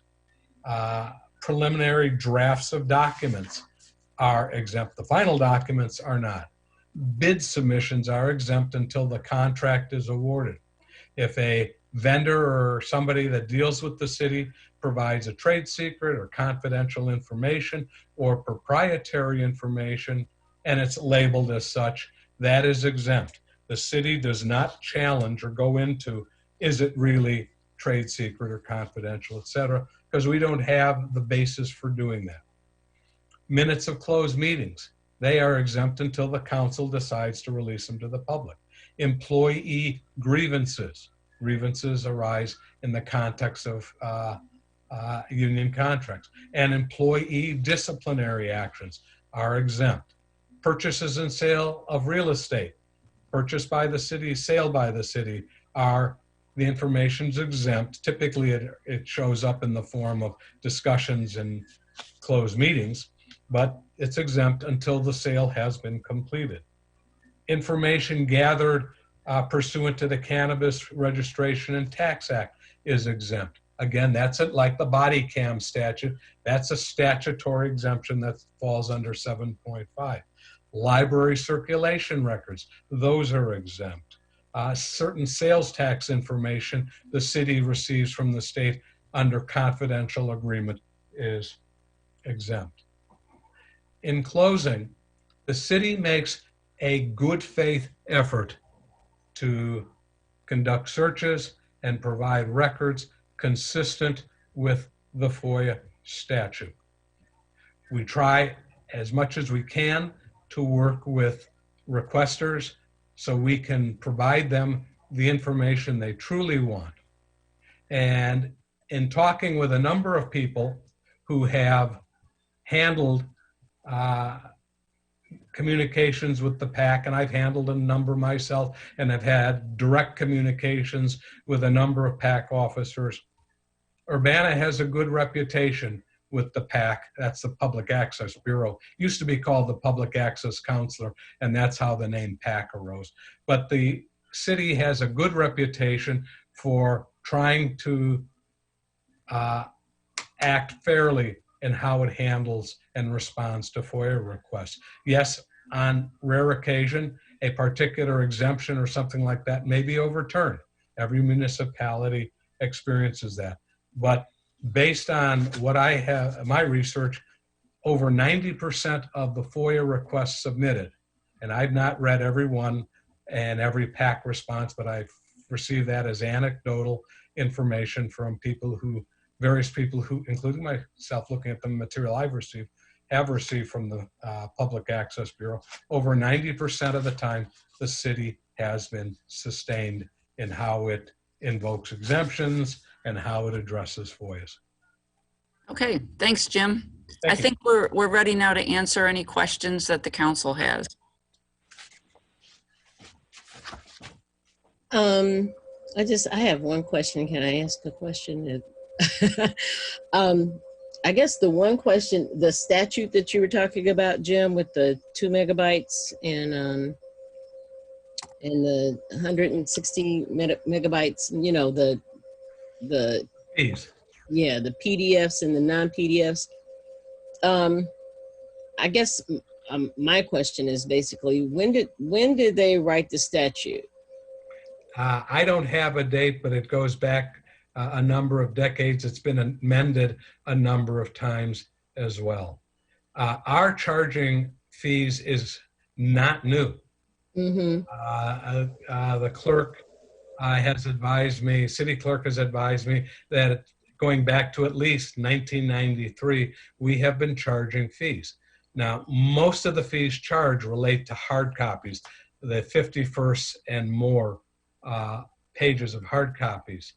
Only recently have the requests, and when I mean recently, in the last 3 or 4 years or so, maybe a little longer than that, have the requests generated large volumes, and not every request does, but some requests generate large volumes of electronic records, whether in non-PDF form or PDF form. Obviously, the computer age allows us to store more electronically. We do much more of that than we do in paper. And then, of course, the proliferation of email. And I forget who told me, but there are approximately, I think it was Sanford told me, there are over 230 email accounts in the city. Okay, and so if a person requests that they get something through their email, video-wise or PDF-wise, is that attempted first? Yes, in fact, the statute requires us to, if possible, reasonably possible, to provide the records in the format requested. For example, if a requester asks to come and see the records, we have to make an accommodation to set up a place to view the records. I don't think that's happening right now with COVID, but we have to provide a place to review the records, and then somebody has to remain with the records to make sure they don't leave. And if the requester wants a copy of a couple of the records, we make the copies. And if it's under 50 pages, they're not charged anything. So yes, we will. And as I said, PDFs, I don't know how easy it is to send out full videos, a picture or two maybe, but we try. We try to provide them in the format they request. Can't always be done. 1,200 pages of electronic records, not easily emailed. Okay, thank you. Anybody else have any questions? Okay, I guess that's it. Thank you, Carol and Jim. You have a couple folks, Sharice. Looking at the I'm sorry, gallery view, I she's can't looking at see everybody. Hold on. My bad. Mary Alice. and then Since we're talking about charges, I thought I would ask first, prior to charging an individual, is an estimate given to the individual? Absolutely. Not only is an estimate given to the individual, effort is made to make it as accurate an estimate as possible. And not only that, and it's a written estimate, it must provide the means for calculating the estimate, all the components that go into it. For example, if it's electronic records and they have to be downloaded onto, let's say, a DVD, and I don't know how many cents we charge for a DVD or a CD, because we have to buy them, city has to buy them, it will be broken down by megabyte, number of megabytes, into the 3 categories, and as well as the amount for the median. I noticed that Kurt Borman temporarily lit up his light, so Yeah. maybe he wants to provide more information on that. I was just going to say, Jim is absolutely correct. We have to be very specific in terms of the type of format it's in, whether it's in PDF or non-PDF, and the size and the type of media we're using to put the record on. Has the city considered looking into something like Dropbox or Box or some other kind of service in which electronic files can be put in to lower the cost to individuals? I'm not aware of that. Would be an IT question. I'm not aware of that, but we certainly can ask IT about that and maybe kick it around. Okay, I think that might help alleviate some of the burden. And then in terms of publishing the FOIA requests, is there a way, I don't know if there's any law in terms of whether or not FOIA requests can be just published to a website or something in terms of what the answers are?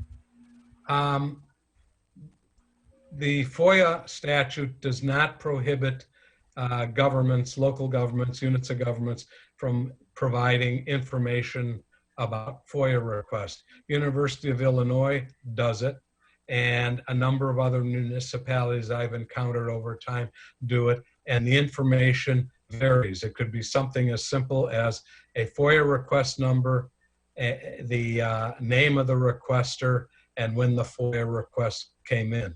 Others, it's much more elaborate, depending on the time and the money the government has to spend. It can be the request number, the name of the requester, the date the FOIA request came in, the date the FOIA request went out.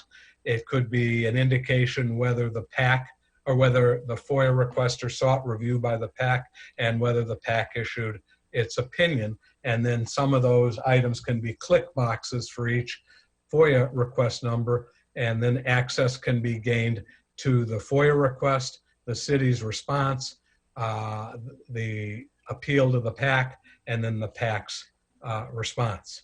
Let me just interject here real quick. Mary Alice, we're actually exploring what kind of information, without creating a big burden on staff, what can we put on the open data portal to share about the FOIA requests that we're processing. Okay. Bottom line is there is no exemption that applies for FOIA requests, and the response is there too. Okay, and then would you mind going back to the slide that you had listed the FOIA number, the requester, the parts, the count, etc.? I had a question about that. Say which slide again? I'm sorry. I don't know what the number is, but it's the one with the table with the count, the FOIA number, the requester, the parts. The count. I think it's almost at the end, Carol. You're coming up. There it is. I think it's 12. It's number 12. Oh, number 12. Sorry. So this is, I just want to make sure I understand this. The parts are, let's say that I'm sorry. Carol jumped. Can you hear me okay? I can hear you, but Carol, can you hear me? Yes. You're showing slide for section 7 and 7.5 exemption. Somehow. Oh, I'm on the wrong page. Sorry. Yeah, that's all right. All right. Okay, so as I understand this, when you're talking about the parts, so if somebody submits a FOIA request and there's 3 different things, what's the budget of the planning commission, the planning budget, what's the number of, I'm just making stuff up, grants awarded, and who are the people that received it. So I'm just going to pretend those are 3 different parts. Hopefully that's right. So the count is just the number of times that that individual has submitted something. It has nothing to do with the number of pages that go with those parts. Is that right? No. As you will see in the table, there is a column headed parts. The first column, it says count, and it's 1 through 57. And some of those for example, the very first one had 3 parts. I don't know who the requester is or even what was requested, but FOIA 2018 F670 had 3 parts. That was counted as a single request. Has nothing to do with how many documents or records might be produced. That's immaterial for determining recurrent requester status. The number of parts is immaterial.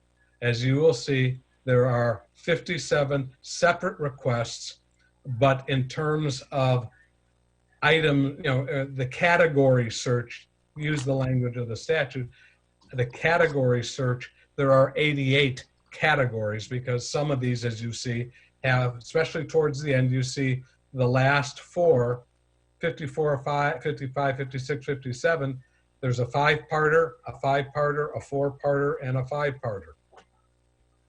Okay, well, I'm happy to hear that you guys are discussing how to make the information more public in terms of the open data portal. And I'd also strongly encourage the city investing some funds into some kind of delivery system, electronic delivery system. I don't think the cost would be that high, and I think it would help everybody. Thank you. Dennis? Dennis? Sorry, I had to unmute. Yeah. Yes. Thanks, Mary Alice. I was going to ask also about the use of a Dropbox as a delivery item for submitting the data back to the requester. Then my question is also that if we place FOIA information, even if it's redacted, that's been requested by an individual into electronic email, is that considered secure? And does the city have any concerns about the security of emails for this kind of particular information as a FOIA request? When we email a PDF with redactions, to my understanding, they can't be undone. You can't eliminate the redaction to disclose the information. That was explained to me by IT staff. And in fact, the process is you highlight in a PDF using, I think it's Adobe Pro, I think it's called. I've got it on my system. You highlight the record and it indicates, that it's been highlighted, and you go through, and then you, at the end, you can go back and look at these and decide whether in fact you want to make the redaction permanent. And it will give you a warning that says once you make that particular redaction, you could do it all at once or go back and do them one at a time. But once you make that redaction, you get a warning first that, at least on my system, you get a warning first that says once you make it, you can't undo it. So the file is saved separately as a redacted file, and it's not the original file. Yes. All right. So then I guess the other point that I'm going to mention is that I think we ought to explore reduction of fees where possible to make it reasonable for people to make requests without becoming super burdensome.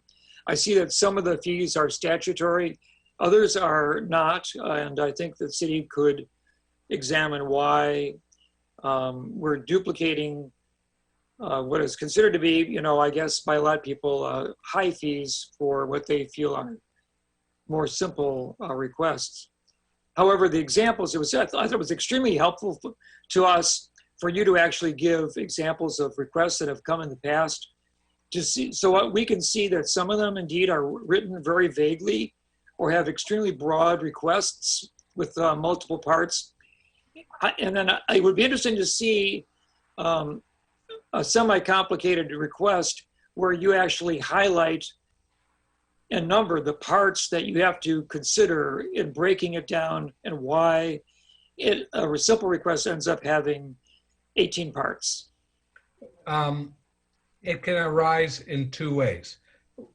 We have a slide, and maybe we went over it a little too fast. We have a slide. I think the first slide where we start talking about particular examples of requests was a multi-part request. And if I'm not mistaken, it had 5 or 6 parts to it. That's one way a request can have multiple, there you go, Carol, multiple parts. Yeah, this example had 5, and I Oh, I see. believe. So the numbers 1 through 5, those are the parts that it's got broken down into.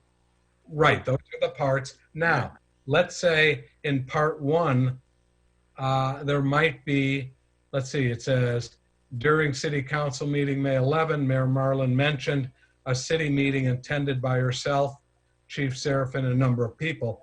Well, to the extent we have access to some of those or most of those, well, I'll say some of them, email addresses, because that's typically the records we find, we'd have to do a search of the mayor's email, Chief Seraphin's email, and Vasilia's email, Joel's email. So those searches for that one request, we have to search all of these people's names. We'd have to search their own names and Pearson, Carol Spindell, Tracy Parsons, et cetera, et cetera. Each one of those is a pass through an email box. So that gets separate from being multi-parted. That one could be a voluminous or burdensome request. Because you have to do all these separate scans of individual emails from different staff members, and each one is basically another part to the request. Yeah, it's a component. The request. This one, as I say, had 5 requests, but the first one requires a number of separate searches using these various names who are not employees of the city, and searching each of the employees who are named there, each of their email boxes. First one would be mini person for. Right, I understand that. So these then would become multiple requests within the first request. Is that correct? And they would add up to the reason why a person would become voluminous in their requesting? No.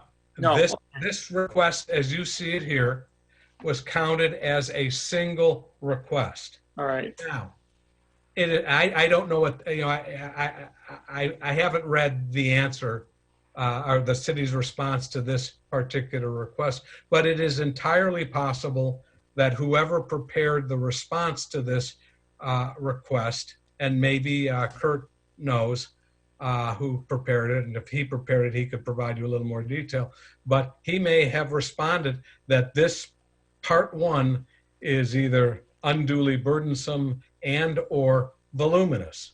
Okay. And so that would be handled. So the number of parts, the number of searches that a part requires, all of that is not considered when counting whether somebody's a recurrent requester. This one that you see here, with all the different things that have to be done to fulfill it, is considered a single request. Well, I guess I'm clear about it, but it could still be labeled voluminous. It could be labeled what? Voluminous? Yes. Number 1 could be. We'd have to go through, you and I would have to go through all 5. Right. For example, number 4, all of Charlie Smythe's emails from between that date range. Yeah, it's half of March and half of May and all of April. But depending on how many emails, that could maybe generate 6,000 records. I don't know how much of an emailer Charlie was, but I know he sent a lot of emails to staff in the city. The outside, I don't know. So a requester would be smarter to be very specific and pinpoint really what they really want to know, rather than cast a wide net.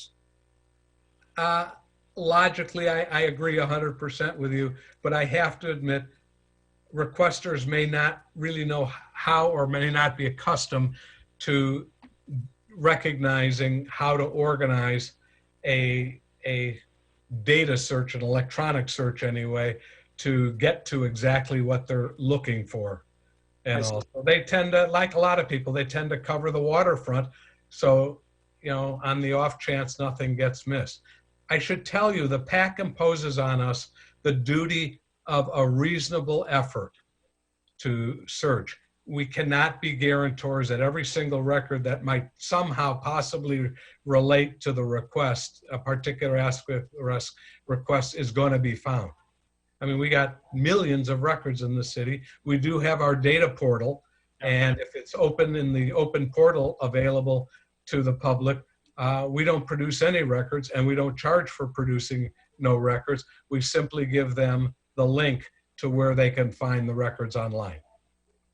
Thanks, Jim. Jared? Jared? Yeah, I got you, Cerise. So I sent an email to Jim, Carol, Diane, and council asking in large part what our philosophical standing is on transparency. Does anybody care to respond to that before I get into my questions? Well, I'd be happy to attempt to address it in the sense that I think that there was an implication, and you can correct me if I'm wrong, that by charging for certain FOIA responses, that is antithetical to transparency. And I would say that we don't think of it that way. That may be just our perspective, but I want to share that perspective and maybe expand on it. And that is that I think that when the FOIA law was written, it acknowledged that, and as I started off in the beginning, FOIA balances three important interests, and one of those is the burden against transparency and against these exemptions that are permitted.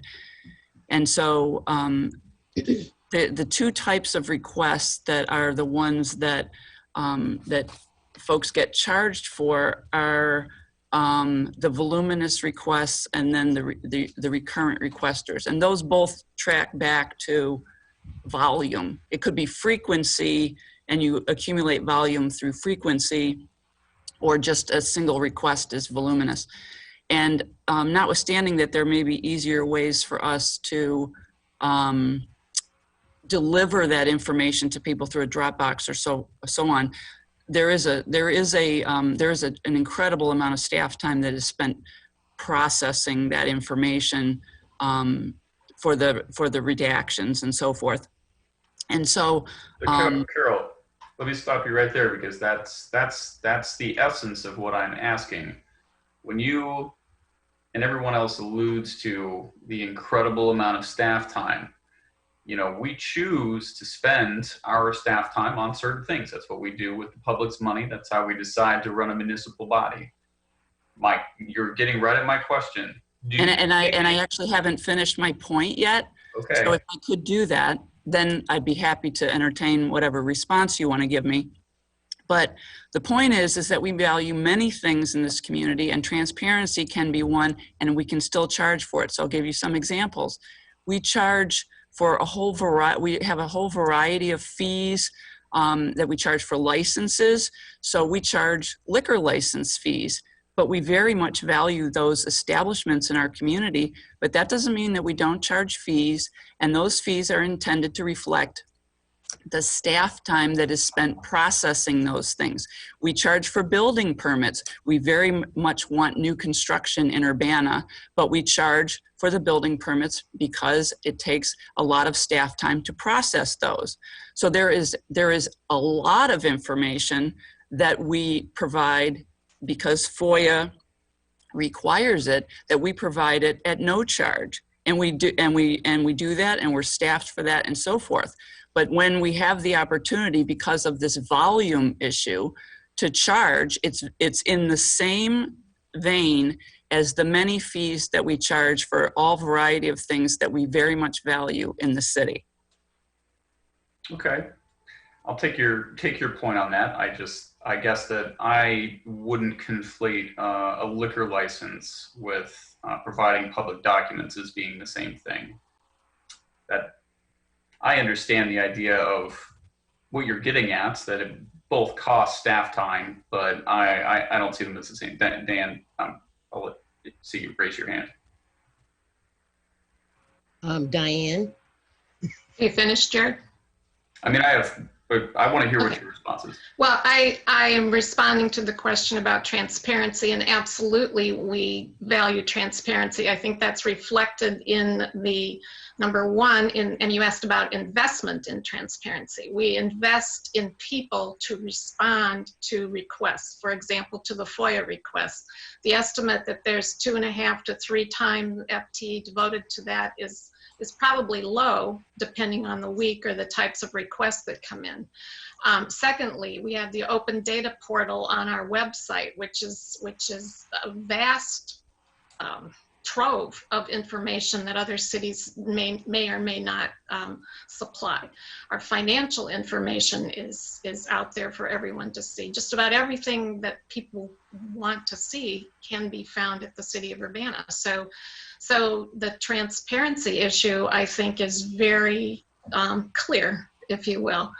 And the issue of charging for FOIAs is, remember, it's related to very, very few, very, very high volume requests, which do involve a whole lot of time.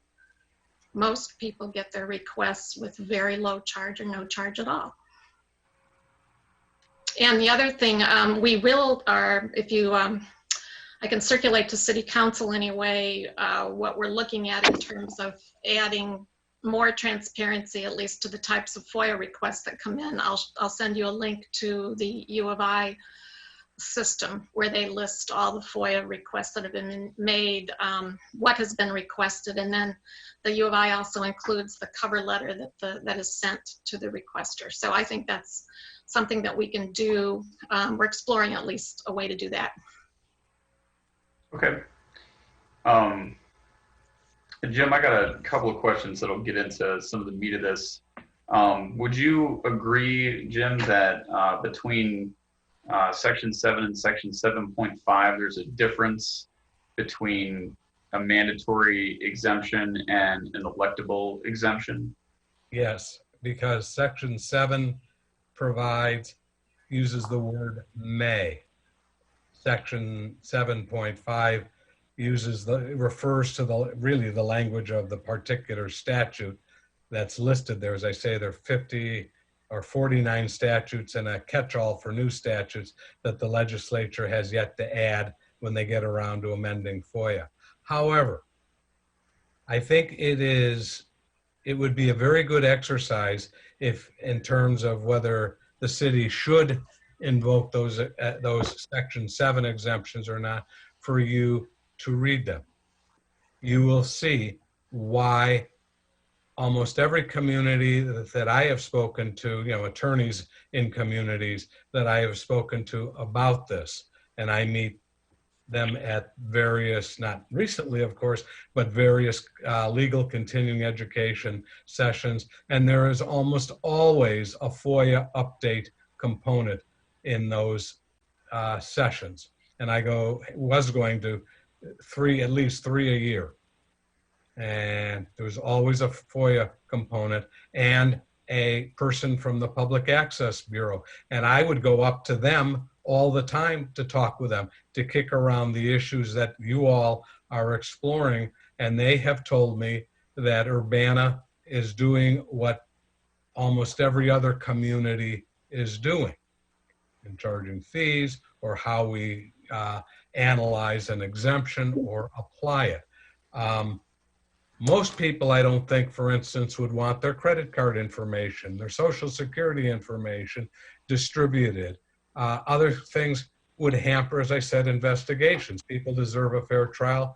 The police department deserves to keep confidential witnesses, anonymous witnesses confidential. Hey, Jim, I got you. And I spent the better part of my afternoon reading through those things. So I understand that there are things in there that do make sense. And I understand I just wanted to make sure we were on the same page about may and shall be in those two sections. Yes. So here's what I'm getting at with that. Let me finish one other point though. Okay. May and the shall. The issue is the may. The shall one, section 75, section 7.5, we have no choice because that's what the statute referred to. So let's like that. Your concern is about the may. There are a number of Public Access Bureau opinions that are published and are available online in the Attorney General's office that delineate many of these exemptions. And so when we make a decision to invoke an exemption, we're just not relying on the words in the exemption, but how it's been interpreted in court, as well as by the staff that does this on a regular basis. Approximately 80% of all FOIA requests relate to police records. And Tony Wecht, our FOIA person in police, that's virtually all he does and has been doing it for years, and he knows these exemptions well. Any staff member has a question about an exemption will call legal, and one of us will indicate to that person, yes, that's exempted, because we have to address it if the PAC raises a question. And our responses to the PAC when they ask about that, we cite cases and statutes and their own opinions back at one another and all to arrive at however they make their determination. So it's not just reading the statute itself. There's a lot more that goes into it, and people trained in this and experienced in this area are necessary to do it. We just can't bring somebody off the street to start invoking exemptions. Understood. Because of the elected or electable nature of the language in that, is it within the city's purview to pass, for example, an ordinance or resolution about which of those things we as a city and as elected officials find to be worthy and unworthy to be allowed to be exemptions? Because the way that I hear this is that FOIA request comes in and there's an opportunity, depending on the content of that request, for the city to respond in a certain way about how it wants to do that. Now, I know that city council is not necessarily in the business of deciding every little thing that every city staff person does, and that's not our role in how things go down. But in certain things it is, and in certain ways we do have a lot of say in a small detail of something to that effect. So I'm curious, because this is the way it sounds like to me, is that comes in, it gets decided out by city staff almost purely, if it applies, what happens with it, and it doesn't ever in the course of its life get to become a part of the public body in any real sense.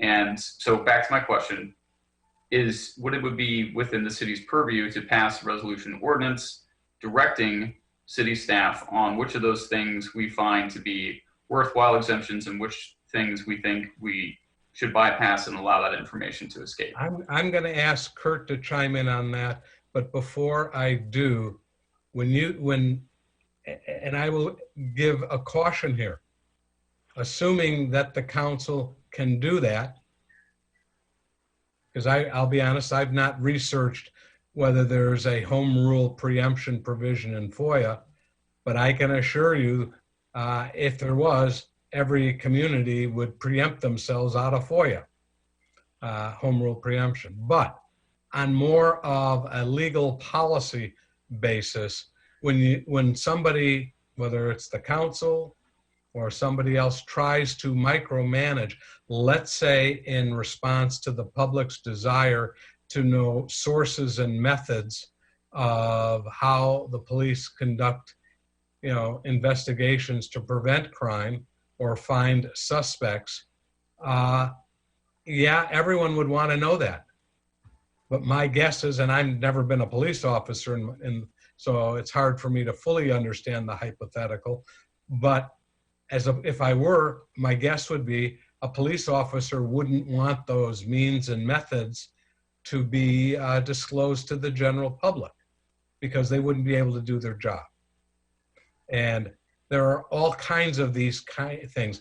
Another example, let's say you wanted that personal addresses so the community could communicate or picket in front of my house, let's say.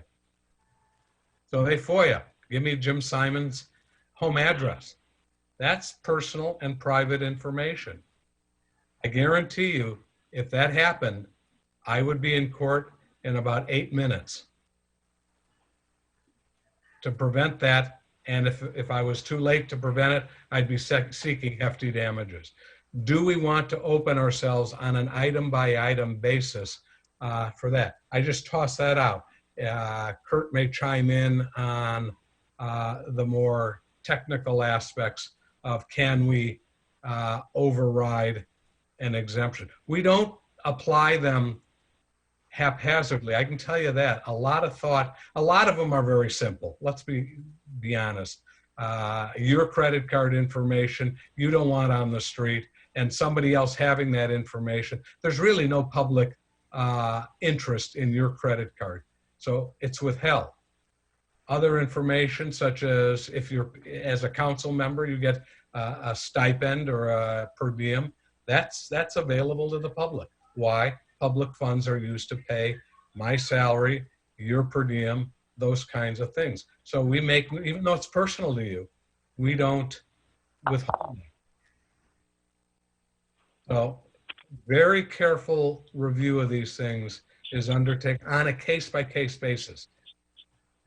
Kurt, did you have thoughts on the feasibility of our ability to say what we can and cannot, or what we would and would not as a city?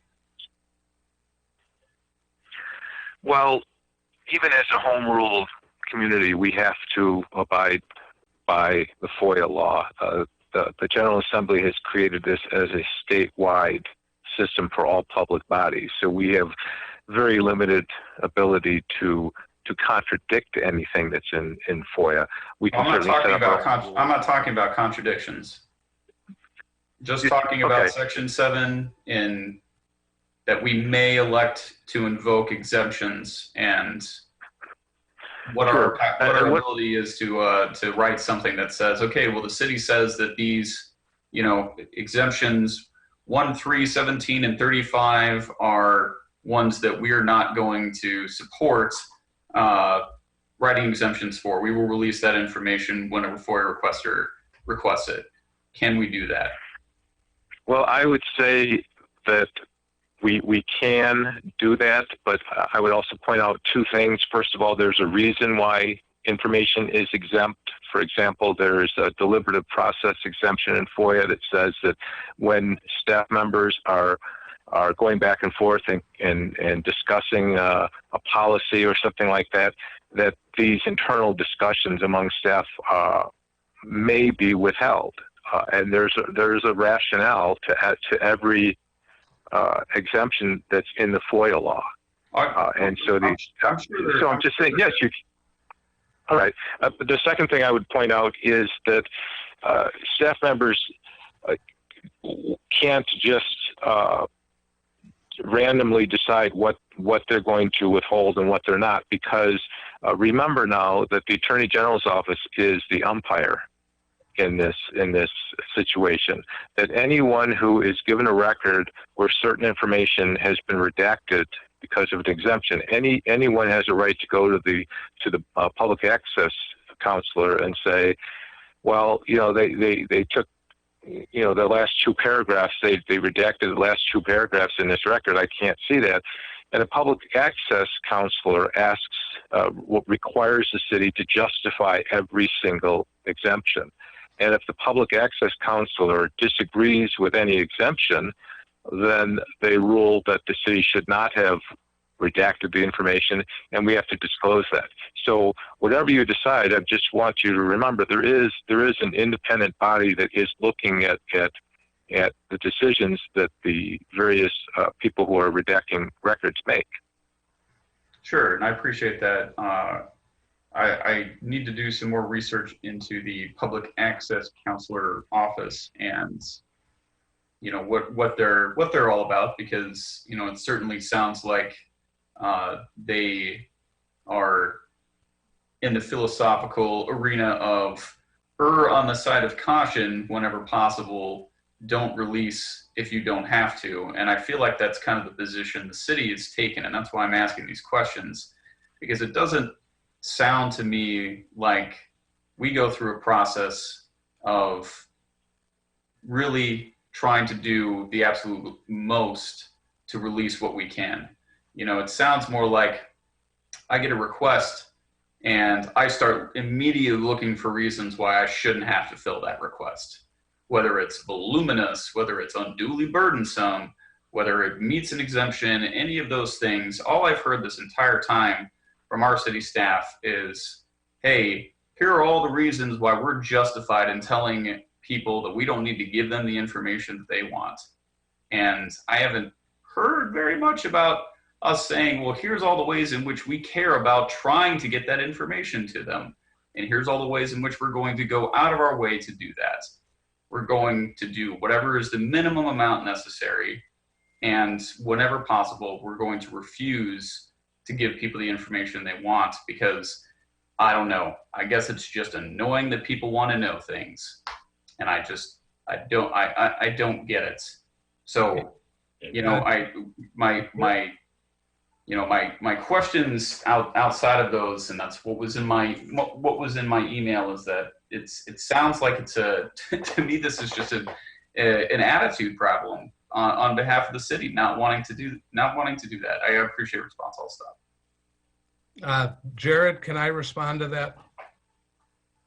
I have done, you know, on and off. I'm not a lead FOIA person. I'm asked questions about exemptions periodically. And I can tell you, with the people in the city who I have worked with on FOIA,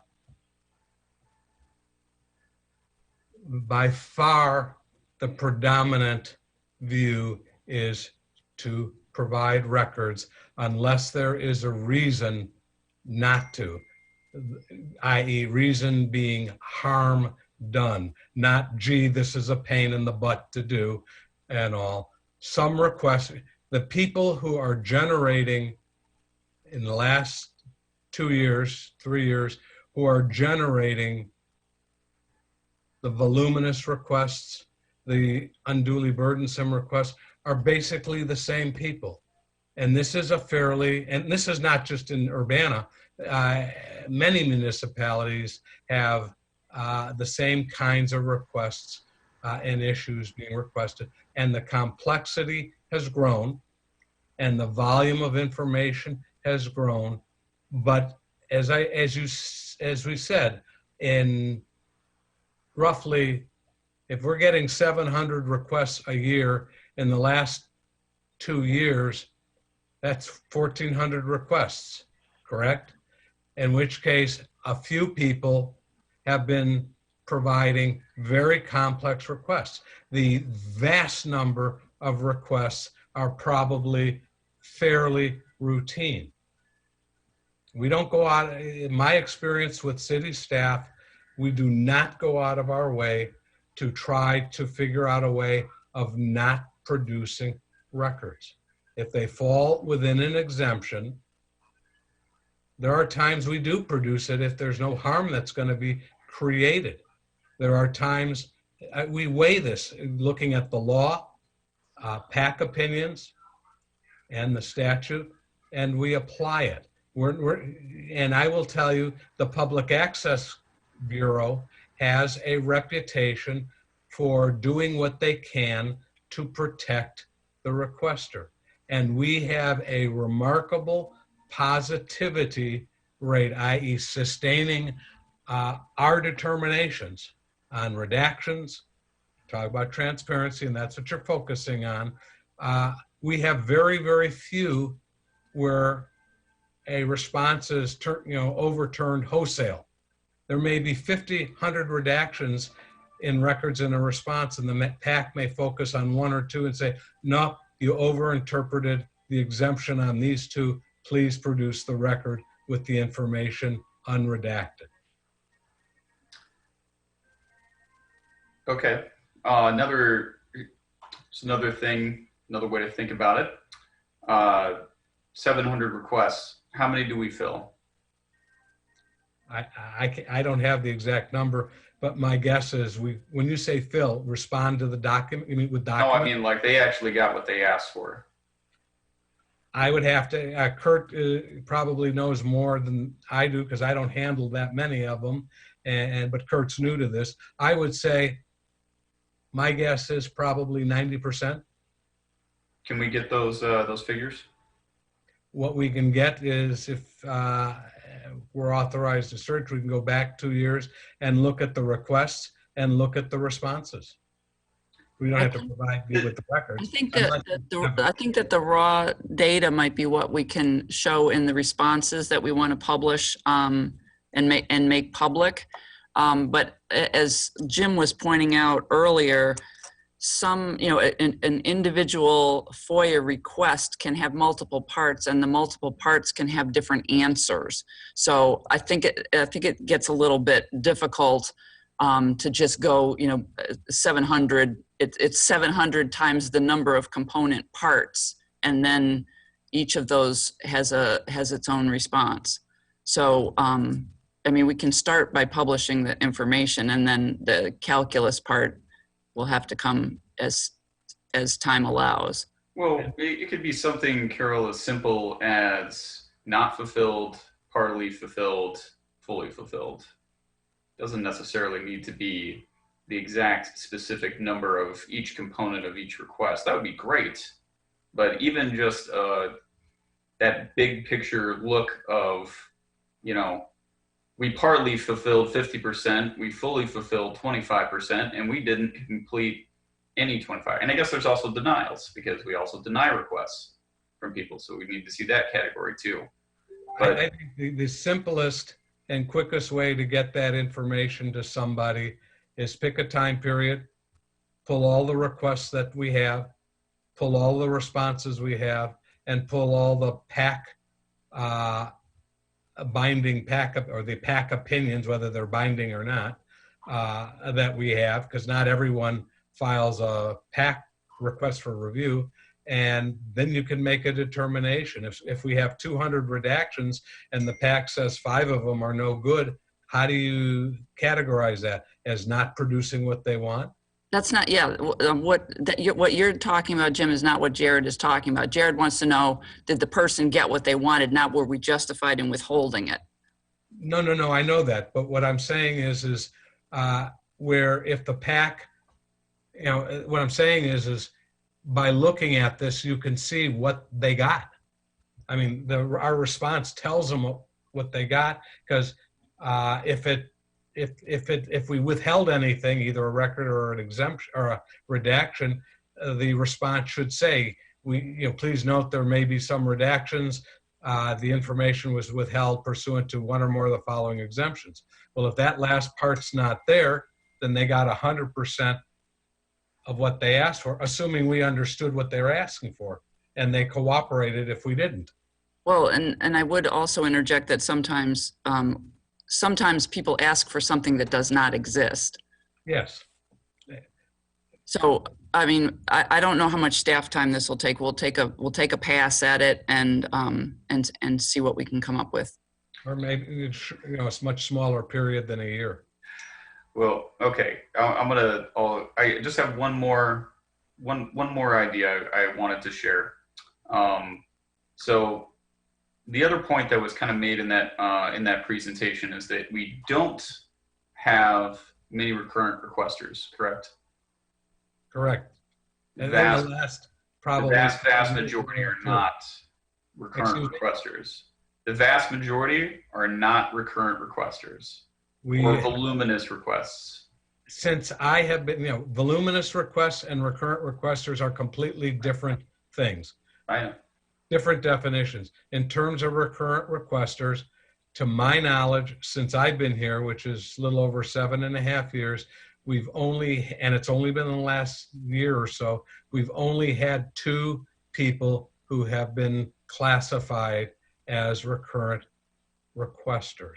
I don't know the Cheryl Brooks situation. I think Kurt could address that because that was raised tonight. and all, but to my knowledge, there have been 2 people that have been truly classified as recurrent requesters, just because of the requests they've submitted. Okay, well, this is what I'm getting at. Here's what I'm, trying to figure out how the public body can be useful and assist in these sorts of things, because again, we're talking about a situation where, we're only talking about this now because it's become an issue and it hasn't been a priority.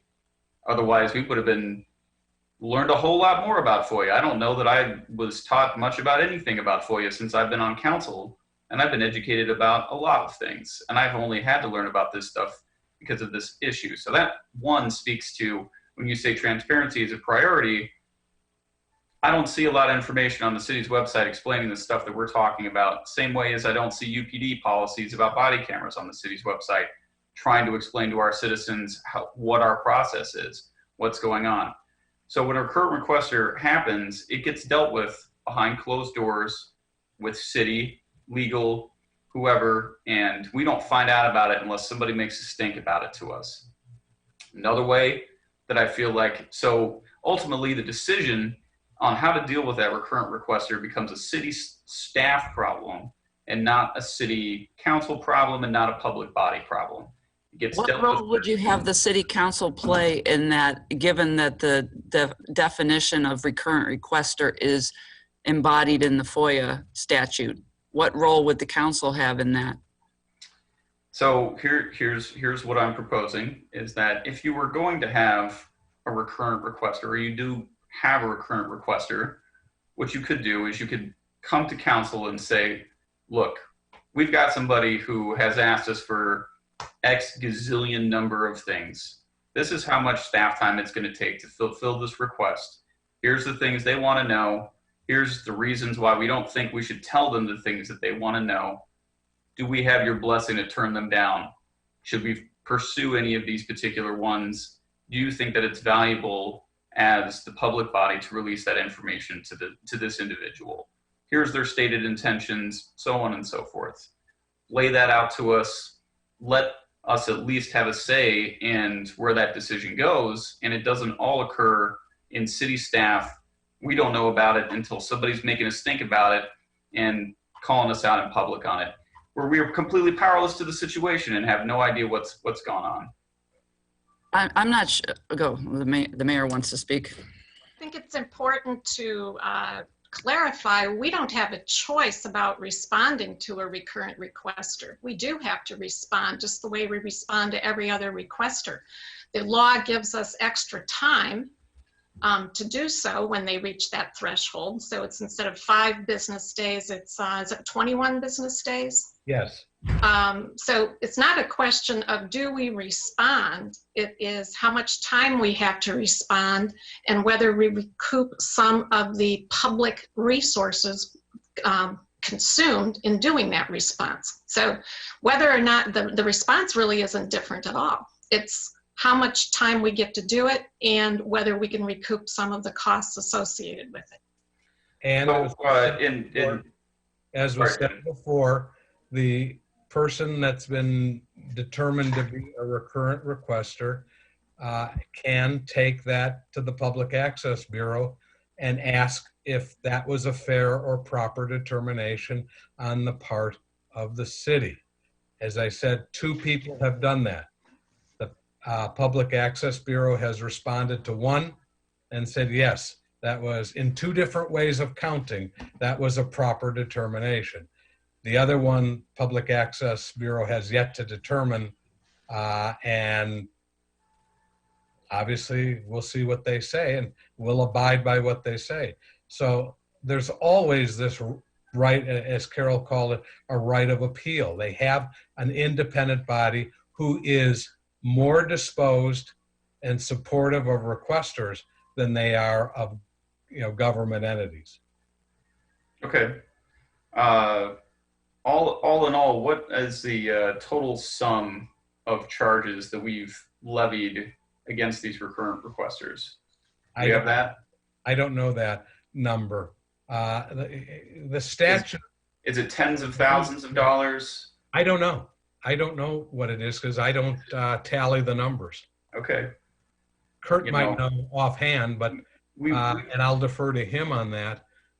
Just the other perspective point on this is that, you know, we squabble over certain amounts of money on council when it's being spent on certain things, and sometimes it's over a ridiculously small amount of money that, you know, we're spending a lot of time, you know, trying to make a thing be a certain way for reasons that just befuddle me sometimes. And, you know, if the ultimate fees of fulfilling these requests, which doesn't seem to be very much money, is $5,000, maybe, pretty sure we could probably cover it and not charge them for that stuff just because we can, because we want to stick it to them and tell them, we don't like that you asked for so many records and that we have to spend a lot of staff time dealing with these records. So we're going to make this burdens, you want to talk about unduly burdensome fees on a regular person instead of city, where we have 35 whatever $1 million budget, but we want to make a stink about less than $1,000 to this individual. I think you're forgetting about what about the slide that Jim talked about, the fact that anybody who is being charged a fee can request a waiver or a reduction, and there's a process for doing that. And in doing that, that offsets that they have the opportunity to make their case for why what they're seeking this information for is in the public interest, and that it will be disseminated in some way to the public. And so, to my knowledge, we haven't had any such requests. But it's not that there's no relief available, and it's not that city staff is interested in sticking it to anybody any more than any other fee that we charge someone. Okay. Well, I still think they're not a one-to-one comparison between a liquor license and an issue of public records documents. I don't agree with that that presumption at all. But I understand that they have the waiver, and if they have the waiver, you know, perhaps they should pursue it. They're supposed to state what is it it's in the public interest. Right? They have to provide detail insofar as how it's in the public interest, and the statute defines public interest as public health, safety, welfare, or legal rights of the general public. Saying just that doesn't get you under the statute a waiver or a reduction in fees. The requester would have to be specific and all, and then the information has to be disseminated. The intent is to disseminate the information. Typically, if you read the section 6C, 6 parentheses of FOIA, it has more of a flavor for news media, really, real news media. And the Public Access Bureau has a definition of what constitutes a legitimate news media and all, but there's a flavor of that, not just I'll give you an example. A request for somebody's personnel records. Should that be made public? And if it's voluminous, well, it would be exempted. And we've had a request like that. Or somebody's entire emails for a fairly decent date range. I mean, what is the public interest in somebody's, unless it's fraud or embezzlement or something like that, what's the interest in somebody's public disciplinary record, or just their general, give me all the emails that so-and-so sent out between these dates? Who determines what's in the public interest? When you get it back, do you decide what it is, Jim? We haven't had anything come to us, so we haven't even set up any process for determining that. Well, it's okay. Well, I guess we probably should. And this is also another point of who determines what's in the public's interest. Shouldn't the public body decide what's in the public's interest? not private individuals working for the city? You know what? If we're going to have this kind of a debate, let me say something. Everybody is not as moral as you, maybe, Jared. So when you talk about somebody's information, whether or not it's in the public interest and so on and so forth, and you don't know what that may be used for. And in this day and age, nowadays, there are people that just make up stuff about folks and use public information to back up things that they just make up about people. And so when Jim is talking about harm, I don't think he's just talking about harm in terms of bodily harm. People's character can be harmed. People's relatives, their families can be harmed behind somebody using information that in a negative way. So yeah, public interest, maybe, we can say who determines what's that going to be, but not everyone is looking for the most people look for dirt. They're not looking to give you a pat on the back. So I think that's something when we talk about harm as well, is something that you have to think about, how if it's going to have a negative effect on not just the person who you might be trying to get dirt on, but is it going to affect their families? Is this something that could possibly have a negative effect on their health, on their body? Everyone has a saturation point for bullshit. So I think that's something that we need to think about. I don't disagree, Sharice, but what I'm talking about is who gets to make that determination. Well, unfortunately, the person who's being investigated or FOIA'd is not one of those people. So I think that people have to use basic common sense, which doesn't seem to exist nowadays, regarding who is going to make that determination. Well, that's on a general scale, and I'm not trying to paint everybody with the same brush, but I get your point, but I also want, you should be mindful of how incredibly cruel people seem to be nowadays. I'm fully aware. I've been the subject of that cruelty as of recently because of the positions I've taken on the police. Okay. And I have my personal information right there on the city website. Anybody can call my phone number. Anybody can email me. That's my cell phone number. And I accept that responsibility because I know that I'm in a public position and that I'm being recorded and that I'm on TV right now somewhere where people can watch me. Okay. And so am I. But what I'm saying is that I also, I'm not trying to make this a personal thing. I'm trying to see the big picture.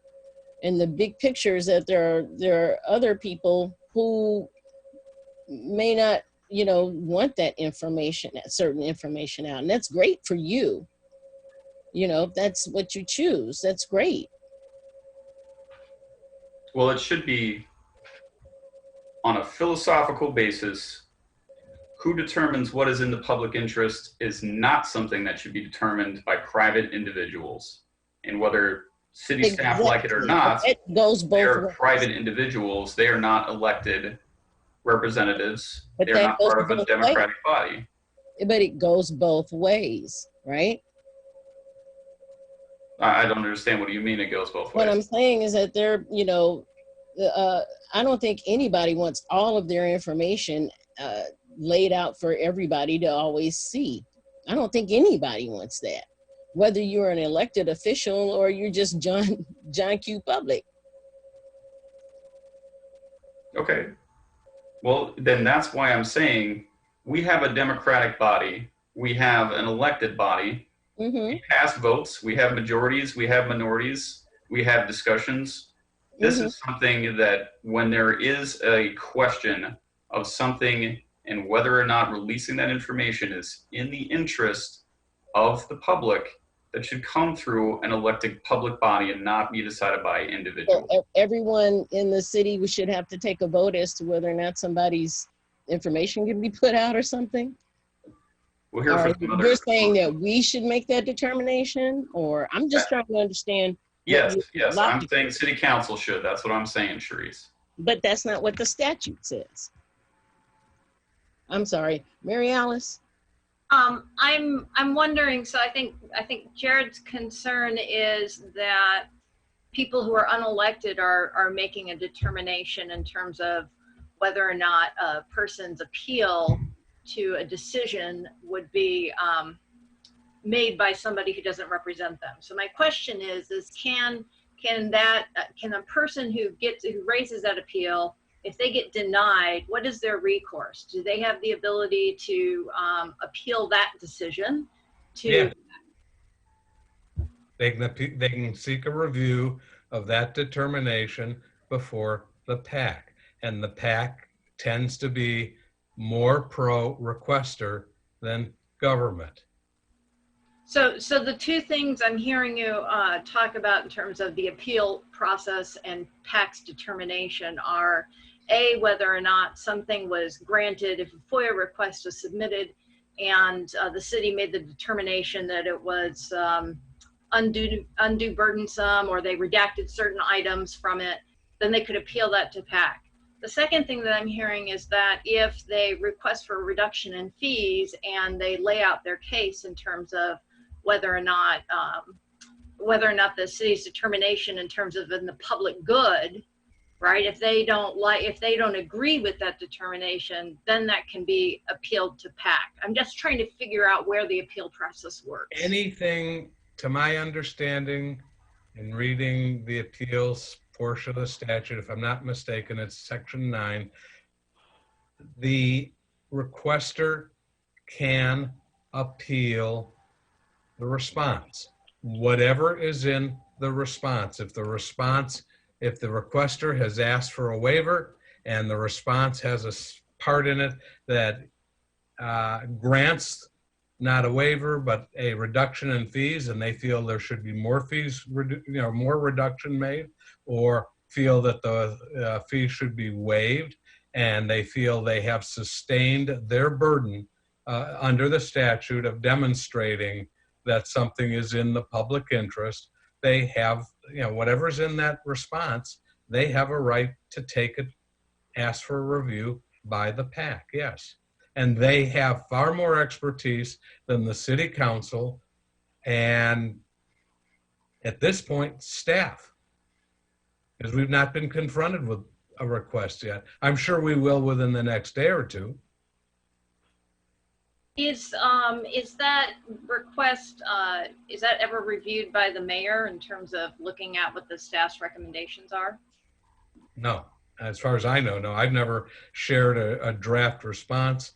I don't know if the mayor wants to be buried with 700 responses. Let me rephrase, I'm sorry. So if somebody wants to appeal the cost, the amount, and they fill out a request that their request is in the public good, would that be the determination after legal reviews the request? Would that be something that the mayor would then look at?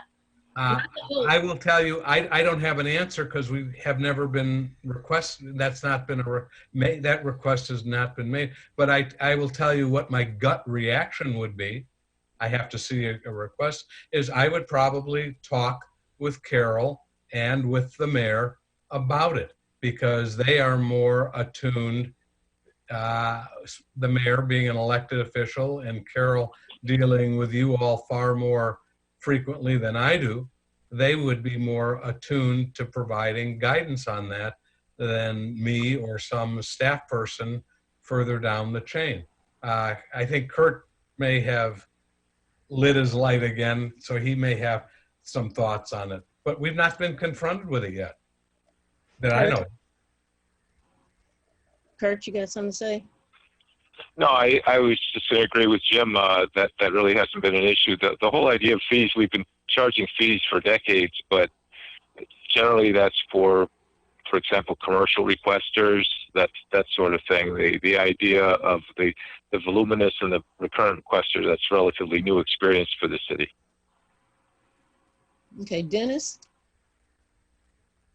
Yes, earlier, Jared was bringing up the question about, are there exemptions under the Section 7, I guess it's Section 7, which under the word may impose. And I would suggest that Jared, if you have specific concerns about the list and you would like to bring forward 3 or 4 of the exemptions which we currently are enforcing for reconsideration to the City Council for discussion, I think you ought to do that. Yeah. I mean, we may agree or not, or maybe we'll get advice about them from legal staff or not. But, you know, your question originally was about, is there a way that the city can create greater transparency by basically redacting less?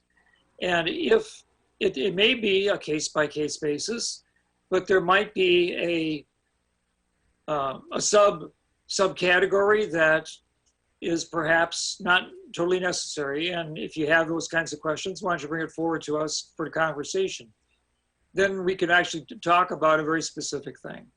We've talked really quite a long time now about theoretical issues. Yeah. If you want to bring something kind of more specific, and we can maybe say yes or no on certain requirements that the city currently enforces to create greater transparency, well, you know, let's do that in the future.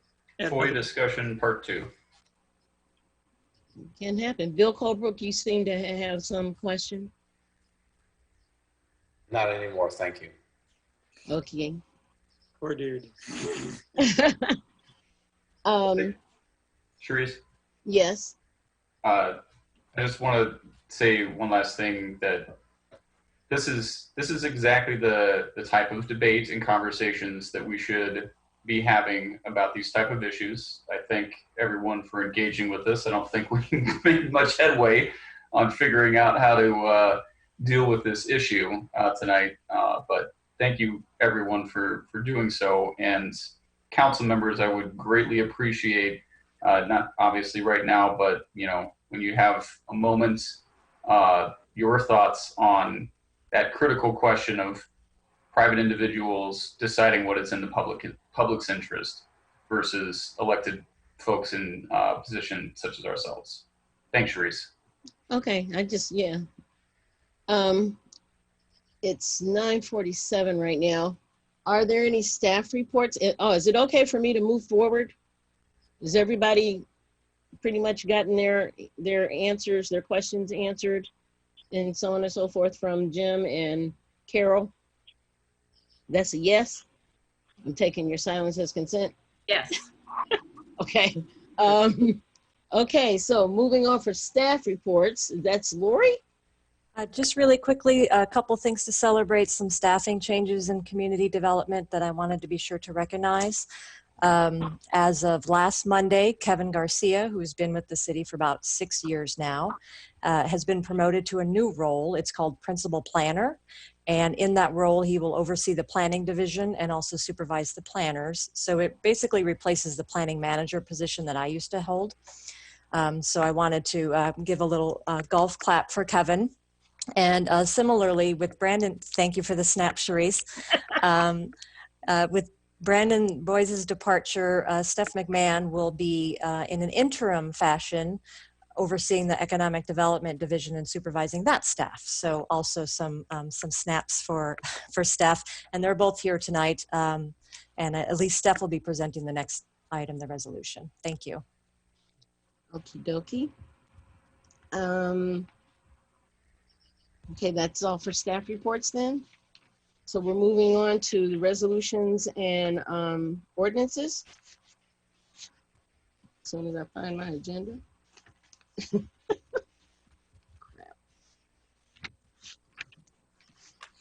Anyway, we need to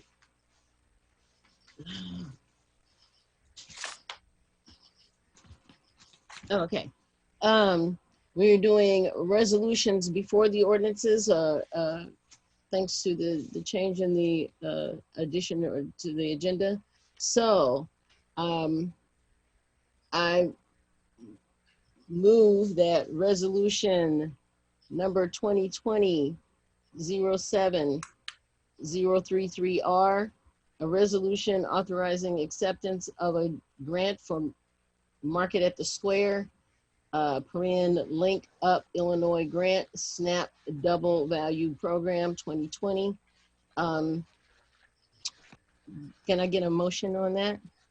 Or I guess I move forward. Do we have, You want a are presentation? we gonna have a presentation by staff on it? Oh, yes. Okay. I didn't know that. I'm sorry, Steph. That's okay. It won't be long. I'm just bringing to you this $4,000 grant. It's a link up grant for us to double the SNAP benefits that our patrons at Market in the Square receive. And this is a grant we have received over the last 9 years off and on. And so it really helps with those benefits and the market. So staff is recommending that you approve this resolution tonight. Okay. Can I get a motion on the resolution? Therese, can I ask some questions? Oh, yes. I thought we'd move it and then discuss, but go ahead. Yeah. Oh, I just wanted to ask a couple of questions to staff. So with the changes in the farmers market, I'm wondering if you have any update in terms of where that fund for the SNAP double benefits stands, how we're doing in terms of people using that, and how much money we have left if we agree to accept the $4,000. I don't have that information in front of me. I can definitely get it for you and respond to you. We also received a grant from the Illinois Farm Credit, which I'll be bringing that to you also. So would it be okay to bring you that information when I bring that grant? Yes, yeah, that would be totally fine. I'm just wondering, I know usually we have money that rolls over, and I would like for us to be able to publicize these funds broader if possible. I know that right now I think that there's a table at the farmers market where people can walk up and find out, but it would be great if we had some other ways that we could publicize it to the public, especially with food insecurity and COVID right now. We'll see if we can get you that number before council meeting next week. Thank you. If we can. Yep, yes. Great. So I'm happy to move if Sharice, if go ahead. To. Let me get the number here. I move that we send with a recommendation for approval resolution number 2020-07033R, resolution authorizing acceptance of a grant for Market at the Square Link Up Illinois Grant SNAP Double Voucher Program for 2020. I'll second that. Okay, it's been moved by Mary Alice and seconded by Dennis. Any discussion regarding this? Okay, let's take a vote of voice, not a voice vote, but a ayes and nays. Yeah. Okay. Ms. Wu? Yes. Ms. Hersey? Yes.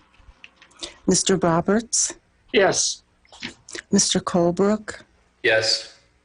Mr. Miller? Yes. Thank you.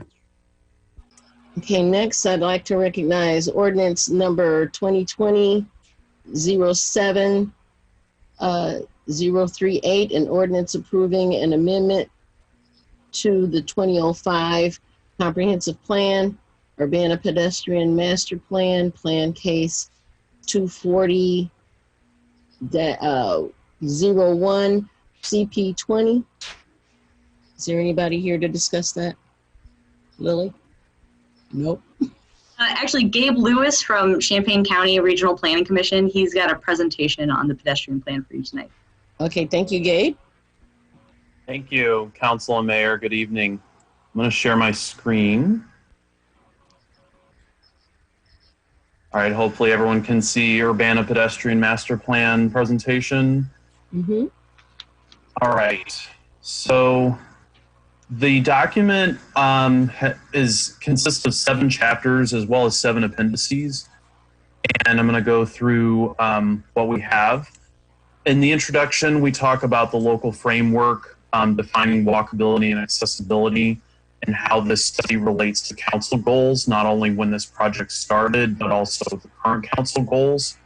And then the map on the right shows the study area that includes everything within Urbana city limits, as well as the immediate surrounding areas.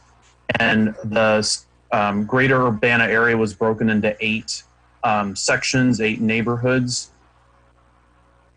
The main goals and objectives of this plan are accessibility and connectivity, equity, safety, and vibrancy. So we want to improve walking and the pedestrian environment in these ways in Urbana.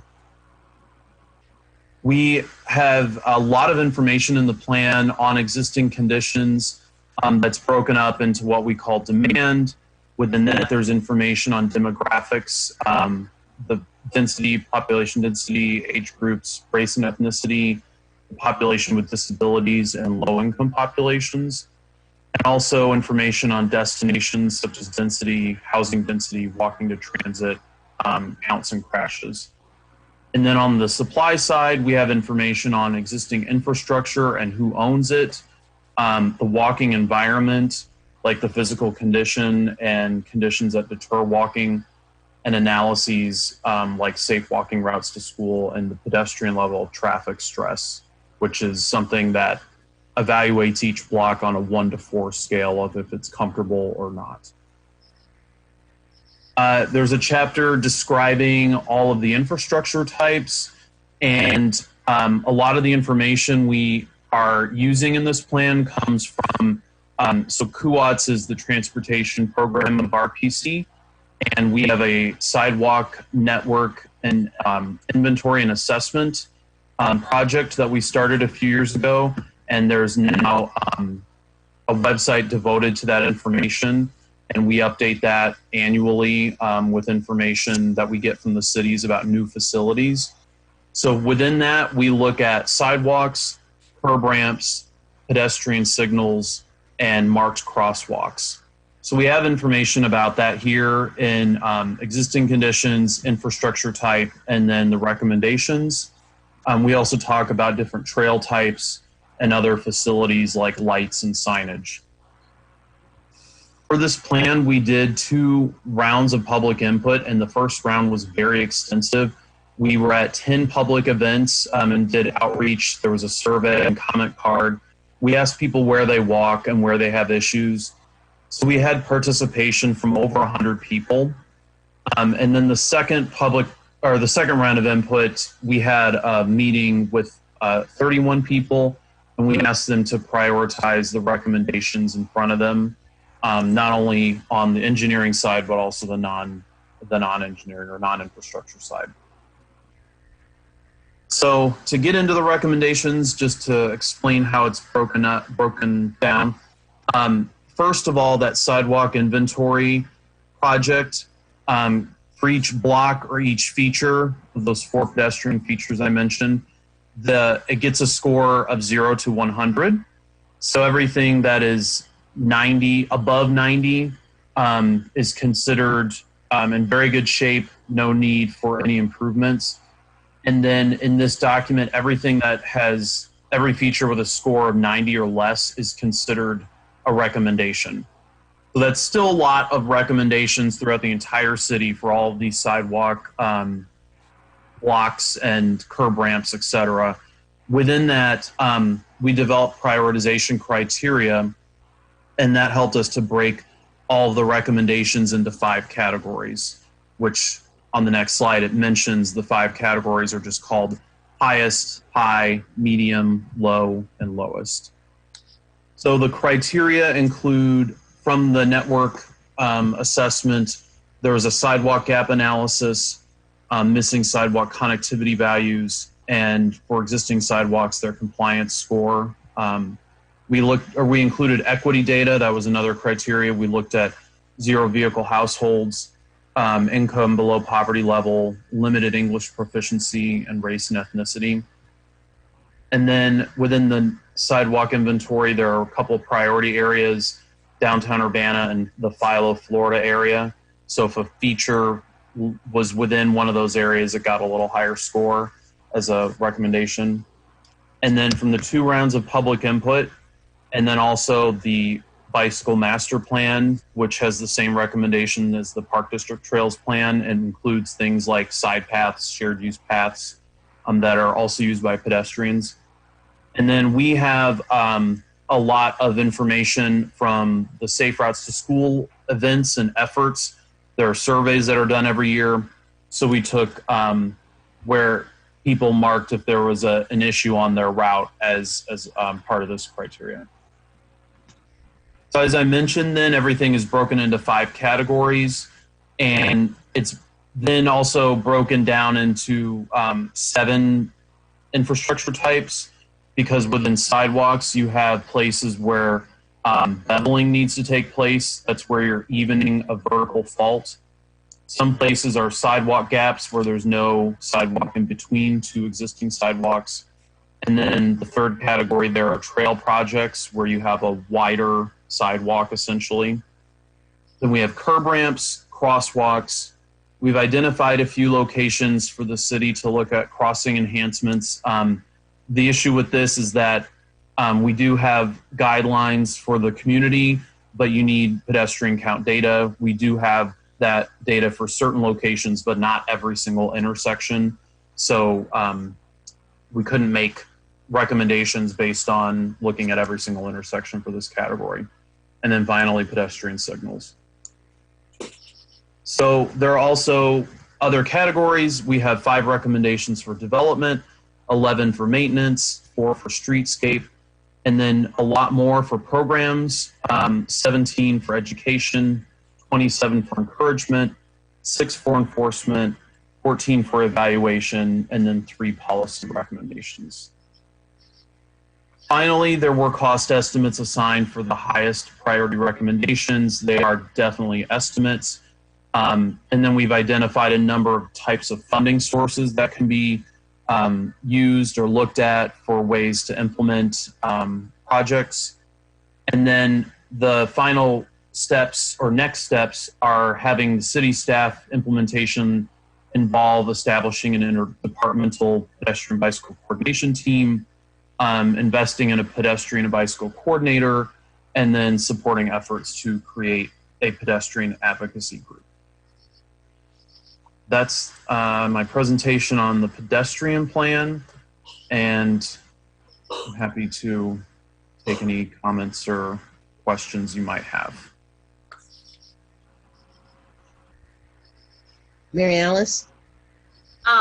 First of all, I'd like to say thank you. This is a huge undertaking, and you really provide a really good service to our entire community in terms of doing the sidewalk inventory, gathering public input. I just have a couple of small questions. My first one is that on that funding slide, you said sidewalk mileage is a possible funding source. I was wondering if you could expand on that. It's actually millage, and it's just it's a type of funding source where, let me look it up to make sure I'm not giving you the wrong information.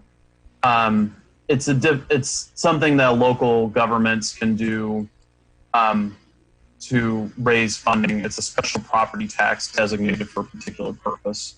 So Ann Arbor, Michigan has done this. We've profiled certain communities for some of these funding sources that have used these mechanisms.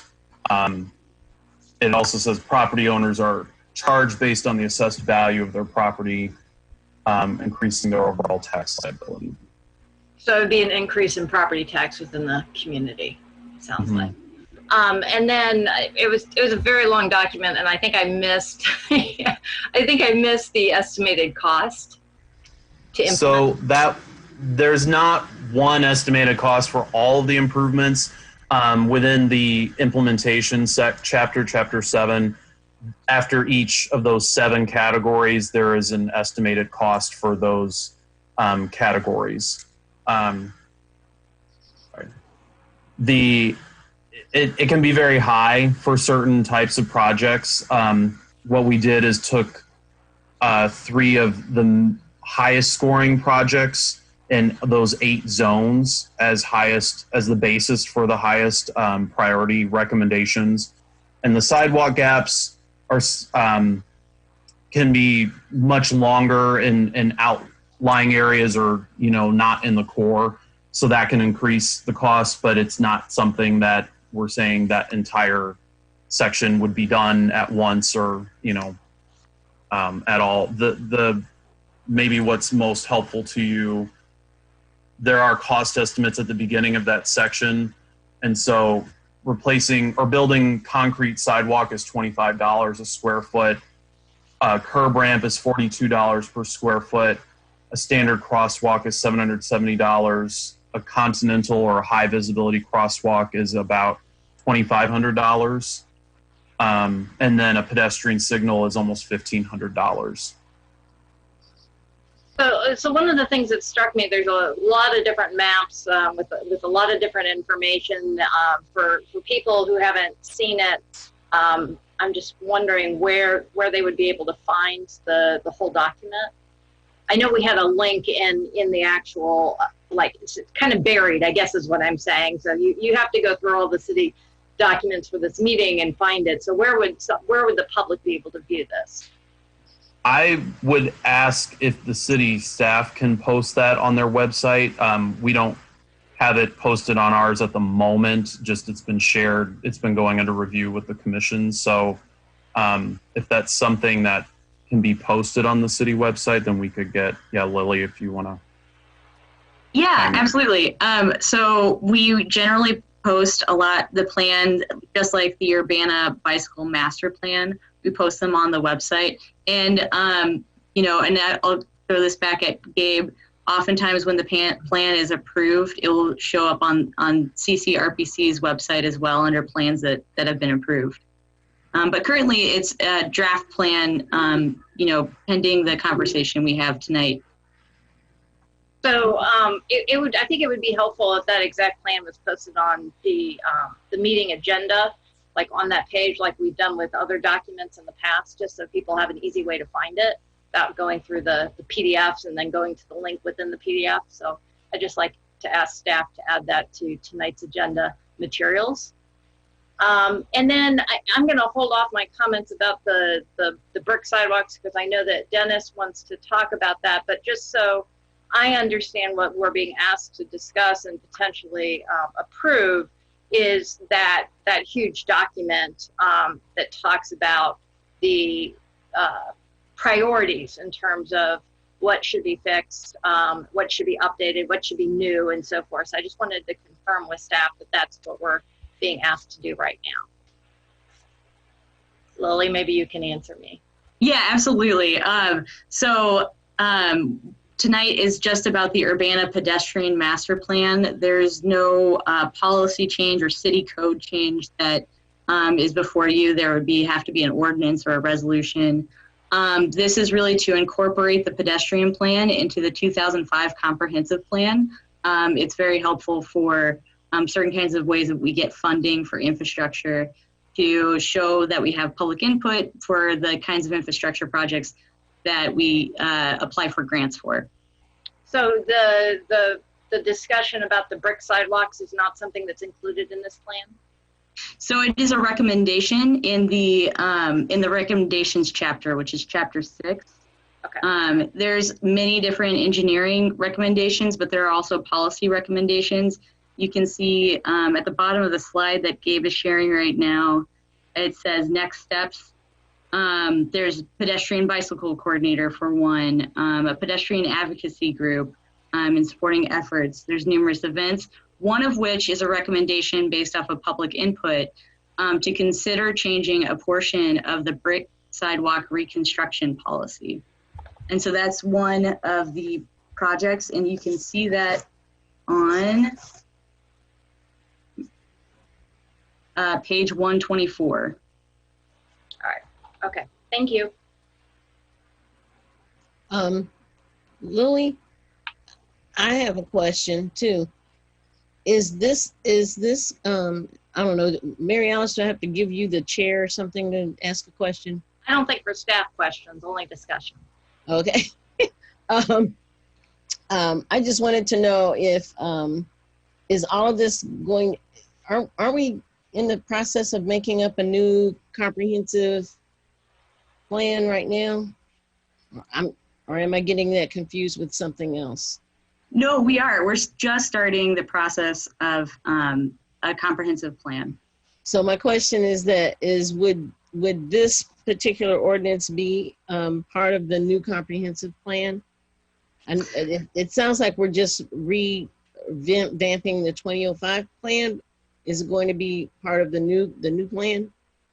So the new plan will have a large discussion with a lot of public input, and this can be a part of that discussion piece. The old plan that we're just starting to revamp is something that's probably going to take a certain amount of time to do. But meanwhile, staff still wants to take this public input in the plan and prioritize resources for the CIP, for instance, or projects to apply for grants. Okay. Dennis, did you want to say anything? Yeah, I do, please. Okay. Okay, so this is a very comprehensive plan, very thoughtfully thought out. I appreciate that. I hadn't really tracked the details of BPAC as it produced the plan. Understanding that was mainly dealing with certain kinds of infrastructure relating to safety and signaling and crosswalks and safe routes to school kind of things. So I wasn't aware that staff and RPC was specifically recommending a change in the brick sidewalk ordinance that was passed in 2002 until just before the second Planning Commission meeting, when neighbors and I talked about it, and I felt that I needed to make a comment about it. I did attend by Zoom the Planning Commission meeting where this draft is being proposed or had been proposed. And my concern is, of course, with the comments and the recommendation in the staff memo that outlines change in the ordinance concerning the default for brick sidewalk repair to be first recommended to become switched over to cement. So during the presentation of the Plan Commission, it became apparent that the Plan Commission was very wishy-washy about how to recommend or deal with this question. Not only did individual members of the Plan Commission bring up the fact that they actually liked brick sidewalks and had them in front of their house, and that it was one of the reasons why they actually decided to live in the East Urbana neighborhood, which I live in, the Huna neighborhood, historic East Urbana neighborhood. But also that they were wondering about how they could make any kind of change at all in this master plan, even though it's a draft. It seemed to me that the draft was being presented to the Plan Commission for input, not necessarily just to rubber stamp the plan, but to actually be thoughtful in consideration of its recommendations. But the Plan Commissioners didn't feel that they had the authority to make any kind of recommendation change because there was a process of public input up until that time. So that kind of disregards the whole idea of bringing forward public input to the Plan Commission during its review, as if public input now was not valid or valued. So my concern is this, that yes, there of course are issues with the brick sidewalks, although the city has actually invested a rather large amount of money in relaying brick sidewalks in both East and West Urbana in a period of perhaps like a more fruitful funding back about maybe from 8 to 6 years ago. And, certain lengths of entire blocks in some instances of Oregon, Nevada, Illinois Street. And as I walk through my neighborhood, I see the successful result of relaying the brick sidewalks, which had been damaged, slumping, or otherwise problematic. Most recently, when a water main was being installed during reconstruction of the city water system, well, it's not really owned by the city, on Anderson Street, and the water main ran under the sidewalk, and so the sidewalk had to be pulled up. The property owner was advised by staff to just put in some cement. But advocates, including Alice Engelbretson, who spoke earlier today, and other members of the Huna neighborhood approached the property owner. Now, I didn't have anything to do with this, but they went and approached the property owner and convinced the individual to reconsider that. And they indicated that, yeah, they actually have preferred, or they actually valued the brick sidewalks. And so the sidewalk, for its length between Green Street and High Street on Anderson on the west side, was relayed by that preference in brick at the expense of the water company, because they were doing the work. And while they didn't relay the brick in a herringbone pattern, which is the more traditional historic pattern found in most of our city streets, they did an excellent job. And that pathway now is totally walkable. So my point is that if you want to retain the brick sidewalks, if you value them for their aesthetic quality, their historic sense of place that they create in certain neighborhoods that are not going to be replaced or achieved in the more modern sections of the city that are already cement sidewalked by ordinance or by preference during their construction period. We only have certain lengths of sidewalk here that even have protection. So if it's possible to see that you can relay those bricks and make the surface completely accessible and walkable, has been attested to by several of the comments that some of the members of Huna have sent to me, and I have forwarded to the City Council earlier today for you to read. It concerns me that we're going to want to talk. The recommendation coming from BPAC is that by default, the staff should be encouraging them to take out the brick and replace it with cement. That decision is basically just a cheap financial solution. And it is questionable whether cement slab sidewalks are actually more conducive to safety than brick, in that we've had people in our neighborhood, including myself, while jogging on cement sidewalks, were tripped up by shifted slabs of cement, which were no longer in alignment, but were raised up a half, a quarter inch, 3/4 of an inch. They create a stumbling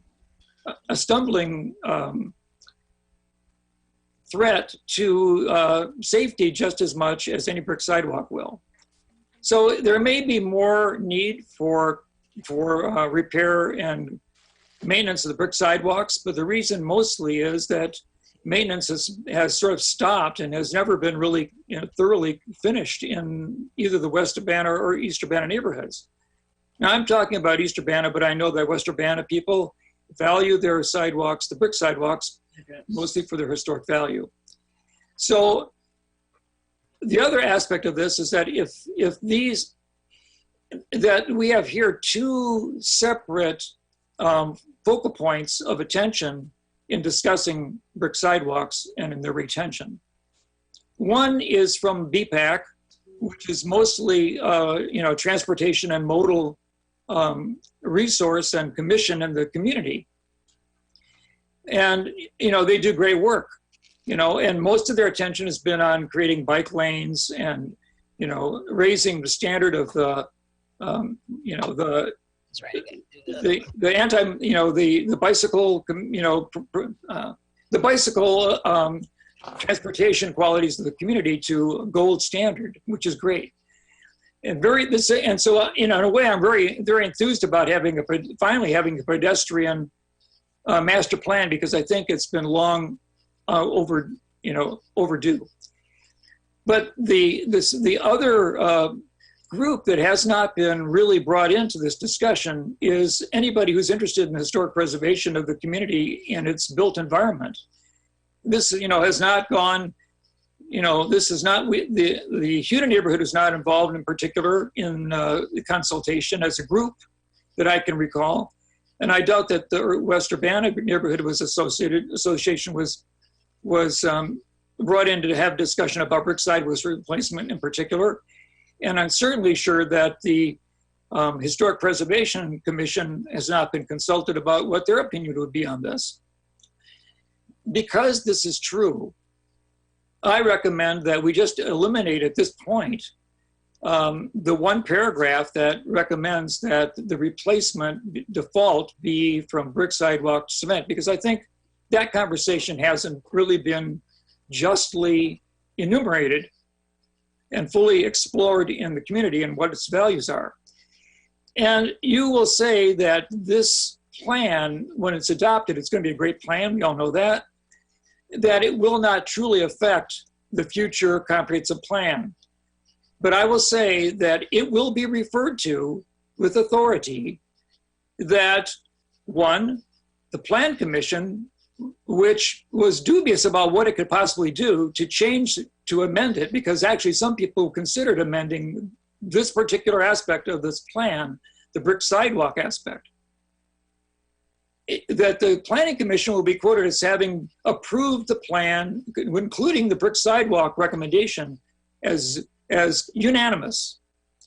And then if we also are going to be passing it next week, containing this default replacement, it will be said that the City Council unanimously, or maybe it's not going to be unanimous, voted to enforce or to approve the concept of automatic replacement during repair work, brick to cement, as a recommended mode of repair to the property owner.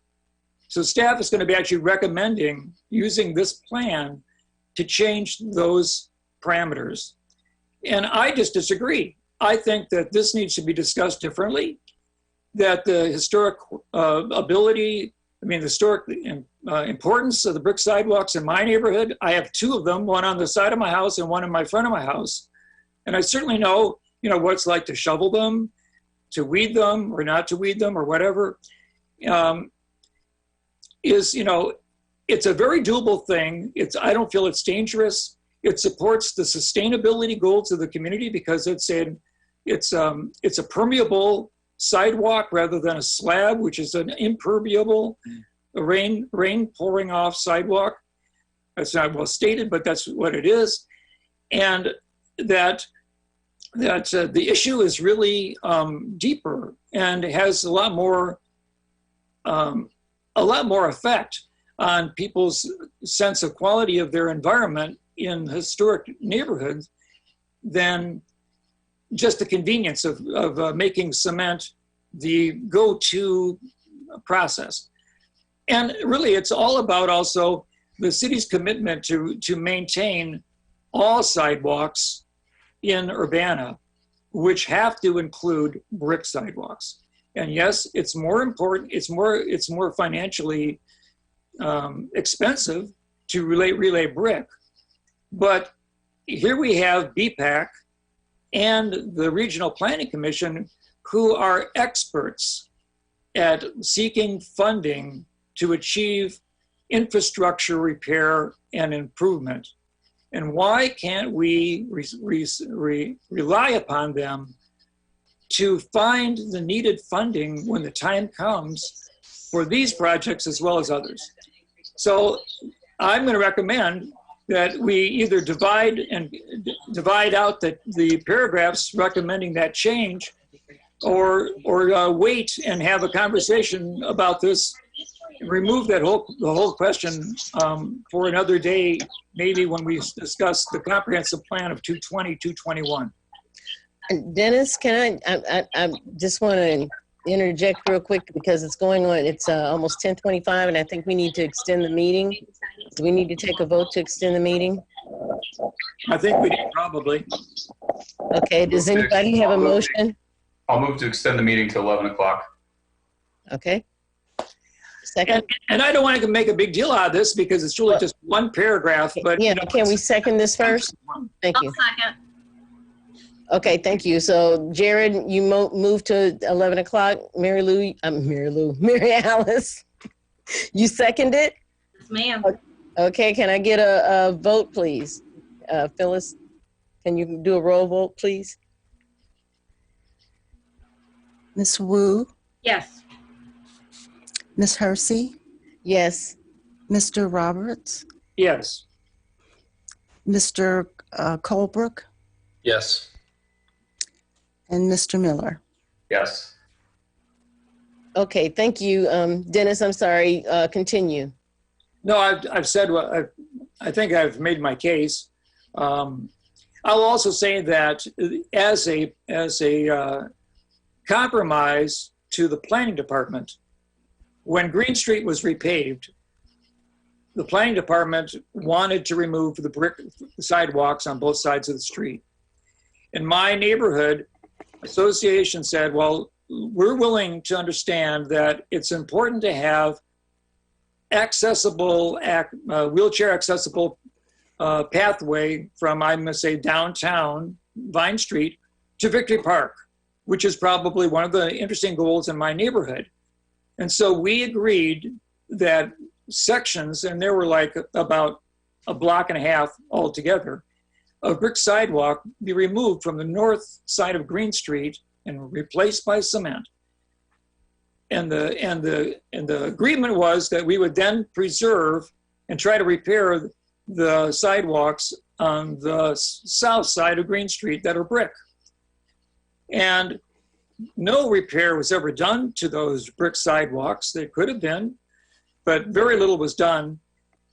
But we still do have the brick. And so we already bargained away a rather large section of brick in my neighborhood to the Planning Commission and the Public Works Department.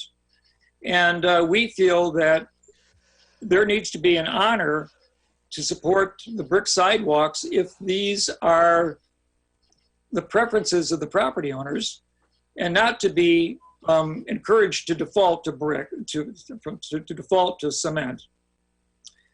All right, so we have a vested interest. Not everybody in my community agrees with me, but those people who have an interest in historic preservation, and there are rather a lot of them in my neighborhood because of the name of our neighborhood association is the Historic East Urbana Neighborhood Association. Just want to say I'm trying to represent my constituency. Okay, Carol. Perhaps Lily has something she wants to say in response, but what I wanted to share is that you don't have to endorse a change in the policy to endorse a conversation about a change in the policy. And I think that one of the merits that has emerged from the different voices of people that have chosen to weigh in on this is that, you know, the maintenance issue about brick sidewalks is real and it's not going to change. So at least not anytime soon. So I think, you know, while people might, you know, place a lot of value on the aesthetics of it, even people who voiced that, even some of the people who voiced that aesthetic preference recognize the reality of the safety issues and so forth. And so I think that, you know, as I said, you don't have to endorse a change in the policy to endorse a conversation about a change in the policy. And I think there's some real conversation that needs to take place around preserving brick sidewalks in light of our ability to maintain them. Because that's a real problem for us.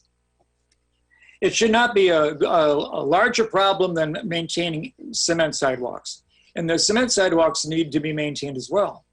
it's twice as expensive to maintain brick sidewalks as it is to maintain concrete. And there are ways of getting grant funding to assist that. And I think that the city has a responsibility to pursue it. Okay, Mary Alice, I'm gonna do Lily first and then you.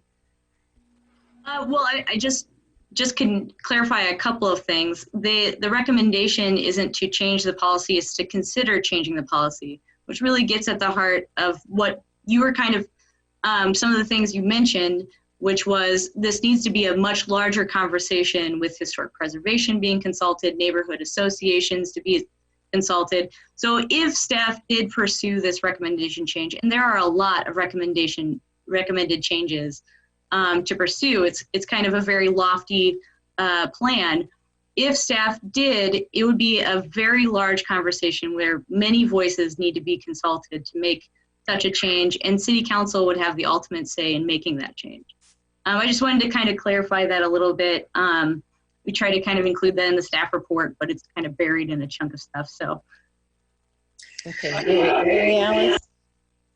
Yeah, I want to say that I agree with Dennis in that typically when we approve these types of plans and then we move forward with other projects, then we will have reference to those approved plans. And I feel like, I've talked a lot about the comprehensive plan and its out of dateness, and I'm really happy that the city is now moving forward with updating that. But anytime we have something that comes through from the Planning Commission, it's always referenced in terms of how does this meet the comprehensive plan? So I guess my basic question is the question to us today as City Council to wholly accept the pedestrian plan, or do we have the ability to do as Dennis suggested, which is to remove a section? It is only a draft. Anybody? Lily, Kara, oh, Lori. Well, certainly, yes. So it is only a draft. And I don't know if Gabe, you touched very much on the amount of public input and engagement that that was attempted to get to where we are in this plan. So I think it's important to recognize that there have been some voices heard to date on this issue, and I believe the voices were very loud about the sidewalk issue. And so personally, I think it would be a shame to dismiss that and not have the larger conversation to, as Carol said, sort of balance, to have everyone in the room, so to speak, to have that discussion in the future. So I do think it would be a shame to discount all of that, the public input that we've heard to date, specifically about the sidewalk. So would it be possible for us to recommend changing the language so that it reflects more of the nature that there would be a larger public conversation in terms of the priorities of cement versus brick? Could we tweak that language a little bit to make that very clear that conversation needs to be had, that explicit conversation needs to be had in that document? Sure, I think there is some reference there, so maybe those that are more familiar with the specific language could think about a way to make that more specific. Sure. Yeah. So Dennis, would you be satisfied tonight regarding this topic if we either tabled it or amended it? Because well, we won't be voting on it tonight anyway because we're in the committee of the whole. No, I know we're not voting on it, but I mean for us to talk about it in another committee of the whole meeting or something like that. Is that what you're looking for? Yeah, maybe. I mean, I wouldn't be able to support it as written today. And I would like to see some, or maybe offer some additional language. But right now, the language is that it's recommended. Mm-hmm. It's recommended. That's a definite statement that the staff and the plan recommends that there be this change. And I'm just not really. I mean, yeah, it might be recommended that we discuss it, but basically the gist is that there's support to completely change the brick sidewalk ordinance, which was passed in 2002 by unanimous vote of the city council at that time. So yeah, I mean, I would like to see or offer change in the language, and probably would like to get some input from Mary Alice or somebody else who would like to support that. Jared? We could, Dennis, offer to send the draft to council with no recommendation pending that language. Sure, why not? That's fair. I mean, I totally understand the value of the fact that there's been significant public conversation, and we do have now a rather extensive survey of the condition of our sidewalks. But I'm saying that if the brick sidewalks are a problem because they're uneven, the city is obligated to correct that.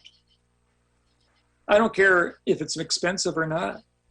If it's a safety issue, I mean, why do we repair streets? Because people talk about potholes. Well, our brick sidewalks have their own potholes. Let's give them the same value for pedestrians as we give to automobiles to repair potholed streets. Sharice, can I make a motion? You surely may, Jared. I'll move that we send, where's my agenda? Ordinance number 2020-07-038, an ordinance approving an amendment to the 2005 comprehensive plan having to do with the Urbana pedestrian master plan that came from plan case 2401-CP-20, be sent to the full council with no recommendation. Now, is that an amendment that we're making to this? Just sending it forward as a motion with no recommendation. No recommendation. Anybody want a second? I'll second that. Okay. It has been moved by Jared and seconded by Mary Alice. Can we get a roll vote, please, Ms. Clark? Oh, it's a discussion. My bad. Discussion? I'm ready to vote. Everybody ready to vote? Okay, Ms. Clark? I do have one question, I guess. Okay. Okay, so Dennis, is your plan to propose different language at the next city council? So I'd be happy to work with you on that. Sure. Yeah, I'd like to expand it so that we don't have a black and white recommendation specifically in this plan that we're proposing to pass. Lori? Could I just ask, could you work with Gabe and Lily on the specifics on that to help weave that in better rather than just having us need to react to it? Certainly, we would be happy to do that. Thank you. We would Appreciate that. We would actually seek the support of the RPC and our own planning division. Okay, are we ready to take a roll vote? All right, Philip, Ms. Clark? Okay, this is going to council without a recommendation. Is that correct? Yes. Okay. Ms. Wu? Yes. Ms. Hersey? Yes. Mr. Roberts? Yes. Mr. Colebrook? Yes. Mr. Miller? Yes. Thank you. Okay, so trying to. I appreciate all your patience. Thank you very much. Oh, no problem. Our next thing on the agenda is ordinance number 2020-07-039, an ordinance approving an amendment to the 2005 Comprehensive Plan, Urbana Bicycle Wayfinding Plan, Plan Case 2402-CP-20. Is there anyone here to give information regarding this? Gabe? Okay.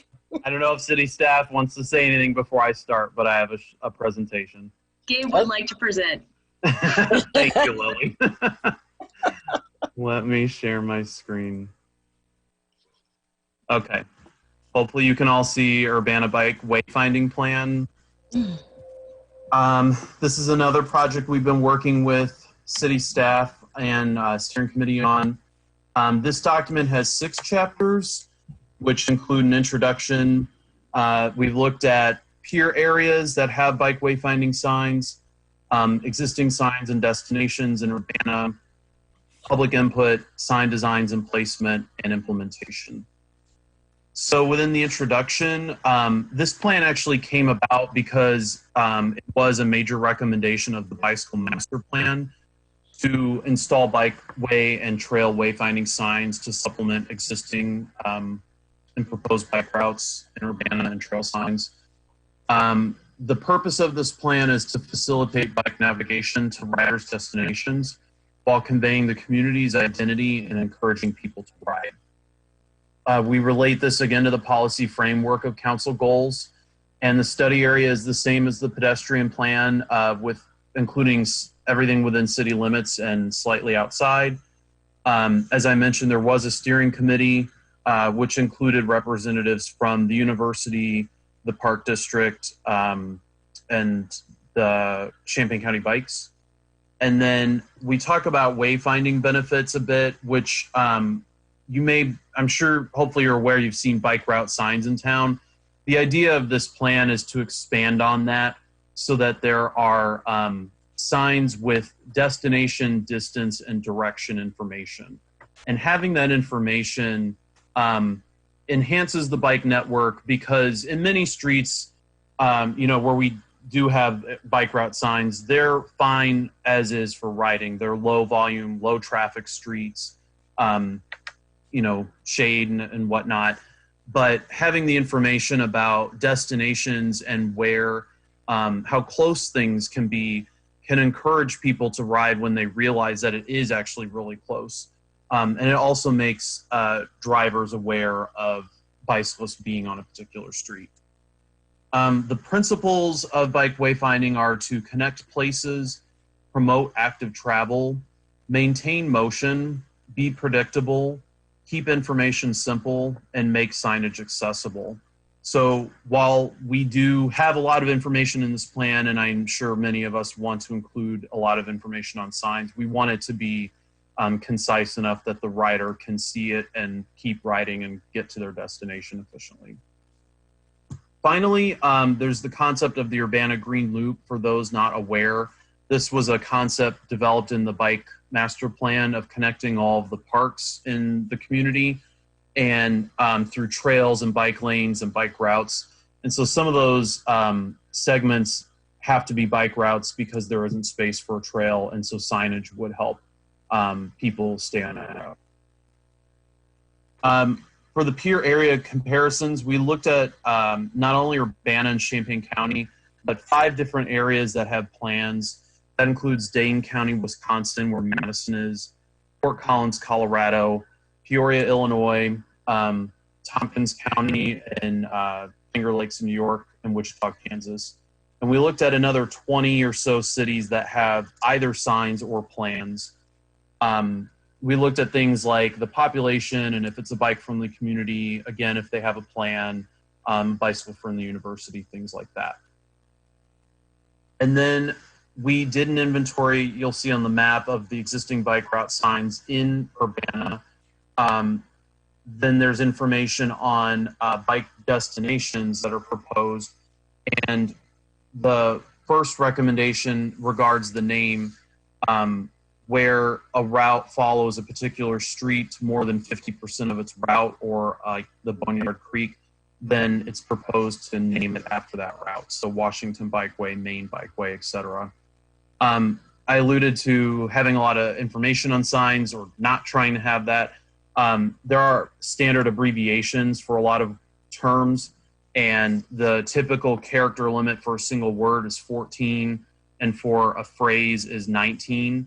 So we do have information on what the destinations, how they might read. That will help Public Works when they get to implementing this plan. There are 3 levels of destinations that we've gotten from these other best practice plans. That's primary, your longest distance, larger destinations, other cities, downtown Urbana, University of Illinois, large signature parks.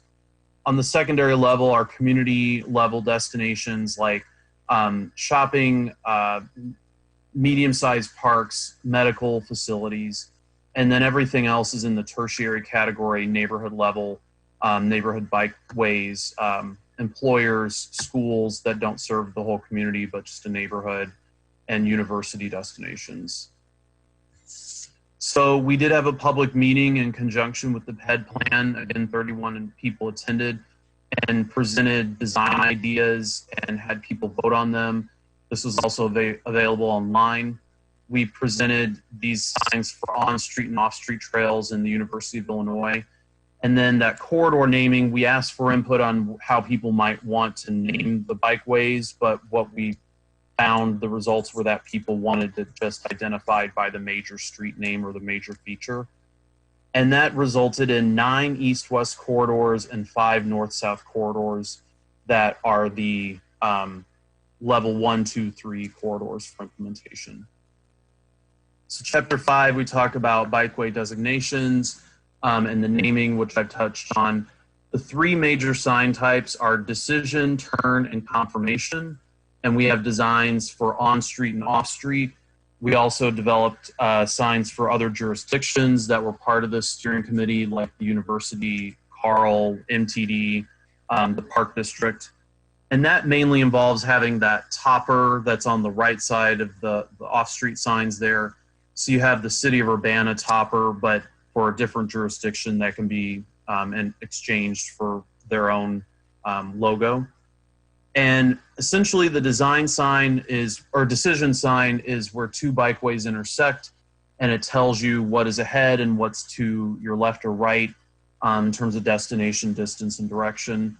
The turn sign can be used for small changes in the route. Maybe you have a turn every block for a couple blocks. And then confirmation signs are after you make the turn. The top sign shows the name of the bikeway, and on the bottom, that confirmation sign is placed at the beginning of the bikeway. So Washington Street area, as you're leaving campus, you'll get those destinations that are on the route. We have information on sign placement and assembly. And then also, like the pedestrian plan, there was prioritization criteria, which includes route readiness, if it's existing or planned, the proximity to destinations, bicycle level of stress, the same equity measures, public input, and then gap closure, how long the gap is in terms of helping to prioritize these routes. And then you can see in the red are the priority 1 routes, which is Maine, Washington, Race, Anderson, and Windsor. Priority 2 is Broadway, Philo, Greene, Goodwin, and Pennsylvania. Priority 3 is the Boneyard Creek Corridor, Florida Avenue, Illinois Street, and the Kickapoo Rail Trail Corridor. And then priority 4 would be everything else that's recommended as a bike route or facility in the Bike Master Plan. Finally, for implementation, it's these sign types we estimated how many signs might be placed on each of these priority bikeways, and it does add up to be a lot. It's about 700 for the priority 1 through 3, and even more when you consider everything else. But once again, we've identified some funding sources that could be used beyond just city Bike Master implementation funds. All right, that is my presentation. Happy to answer any comments or questions.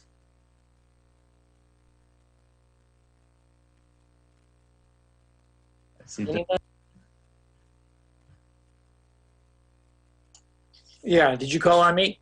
Yeah. Okay, thanks. All right, thanks, Gabe. Well, I'm always impressed by how thorough the biking community is able to pull together resources to create what has become a gold standard bike trail community of Urbana. And you just said that you already have located funding to cover some of the expenses of the signage, and that there would be maybe potentially 700 signs. Is that correct? I might let Shannon speak to that. I know she's on the call. I don't want to. We identified funding sources. It's some of it is kind of like grants that can be applied for. All right. So actually, you've done some research, and you will be able to locate and probably you're likely to achieve some funding from certain sources. Is that correct? I'm going to let Shannon speak. Hi, Shannon's here. Hi. We do have some funding that Craig Schonkweiler had accrued during his time with the city. It's not sufficient to cover the entire network. So, and with Gabe's funding sources, it's not like those are immediately available. We would have to apply for them. A lot of them require applications, putting together a packet. So we don't have any of that ready currently since we've been waiting to get the plan before city council. So. Right, and it just occurs to me that you could use the same techniques to secure funding for brick sidewalks in the future. Possibly, I'd have to look into it. I'm new to the whole sidewalk situation. That was in Brad Bennett's court. Yeah. So between me and Justin, it's something we do have on our radar, but not immediately. And so I'd like to ask Lily, about 8 years ago, the city council approved a rather extensive wayfinding signage program for automobiles to locate the key areas of the downtown as they were traveling through and approaching the center of our city. How are we doing on searching for funding for those signs?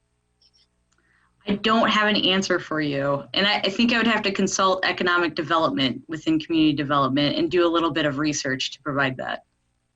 I know that the city council, through hiring consultants, after doing an extensive traffic and parking study for the downtown, has now designed signs and signage program to highlight and bring business into the downtown and travelers and to make the downtown a destination.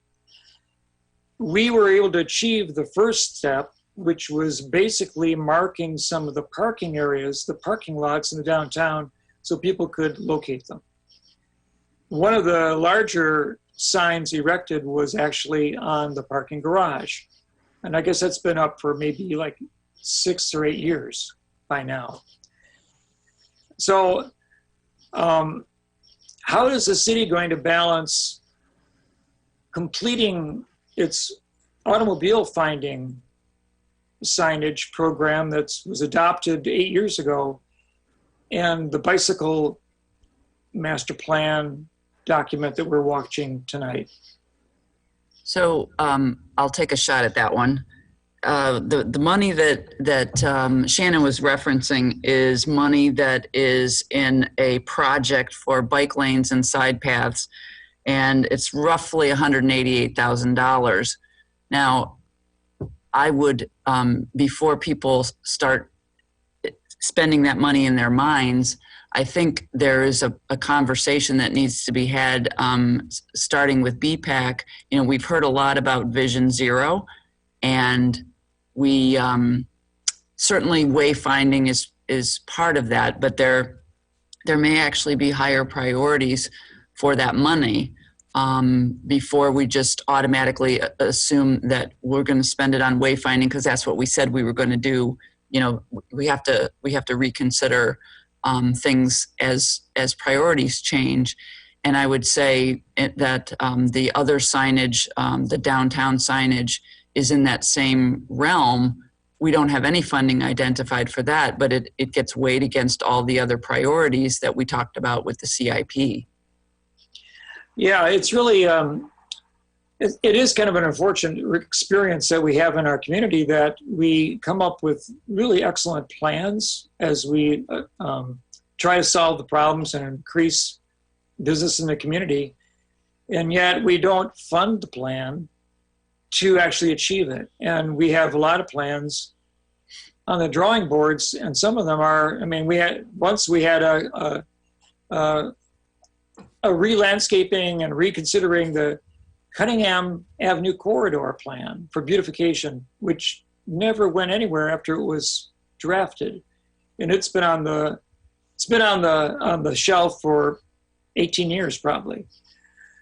So yeah, I guess I guess if the community had better funding, or if we were a richer community, we would be able to see progress on some of these things. And I appreciate that priorities do change over the years, but we have had so many goals, which if we could only have achieved them, we would see a transformation in our downtown. And I think that the biking community contributes to that. And yet, on some aspects, it seems like putting up bike signs is not as significant in some respects as some of the other goals that could be achieved on the whole. Now, I'm not going to not support this plan, but I'm just pointing out that as we pile up priorities, we really ought to be thinking about what are the plans that we've drafted and actually already approved and paid for, which are going to be the most useful in the community to achieve whatever the goals are that the new comprehensive plan envisions. So I think it's just like a really important thing for our discussion point. And I like the signage. I think it makes complete sense. I realize that the biking community is a smart and great advocacy group. But in perspective, I just am concerned a little bit that we are, well, it's like the tail's wagging the dog sometimes. That maybe, for economic development of the downtown, other priorities really should be looked at more carefully. But I love planning, and I love to see the enthusiasm and the creativity that these plans produce. And I know that there's a community out there that's very excited about it. So I'm just observing, and I'm not necessarily an urban planner, but I have a good sense of what makes a downtown exciting and interesting to people. And I'm still waiting for that golden moment to arrive in Urbana. And Diane? A couple of things. One is we've got 4 minutes before the 11 o'clock deadline, so you'll need to vote to extend a little bit more. Yeah. And I would remind everybody, given our situation with COVID, our priorities are being changed for us, at least for this year. And our top priority this year is to survive and help our downtown survive so that we can thrive in the future. So that has to be part of the discussion too. Not tonight, but it's the overall reality of today. I'll make a motion, Sharice, to extend the meeting for 10 minutes to 11:10. Any seconds? I'll second that. Okay, it's been moved by Jared and seconded by Bill Colebrook for us to extend the meeting for another 10 minutes. Ms. Clark, would you take the roll, please? Ms. Wu, Yes. Ms. Hersey, Yes. Mr. Roberts, Yes. Thank you. Mr. Colebrook, Yes. Mr. Miller. Yes, and I'm sorry, Phyllis. Me too.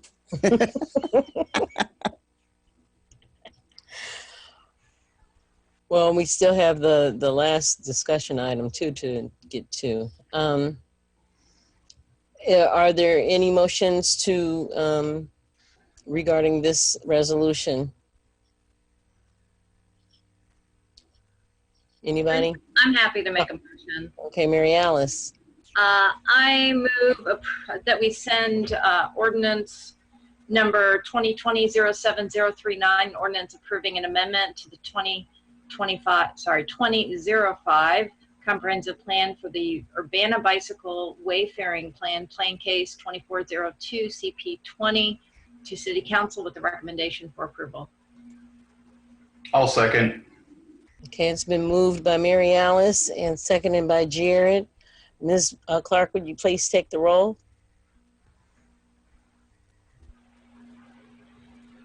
Ms. Wu, Yes. Ms. Hersey, Yes. Mr. Roberts, Yes. Mr. Colebrook, Yes. Mr. Miller. Yes. Okay. And let's see. Our last agenda item is our safety and policing plan. Does anyone want to open that discussion? Sharice?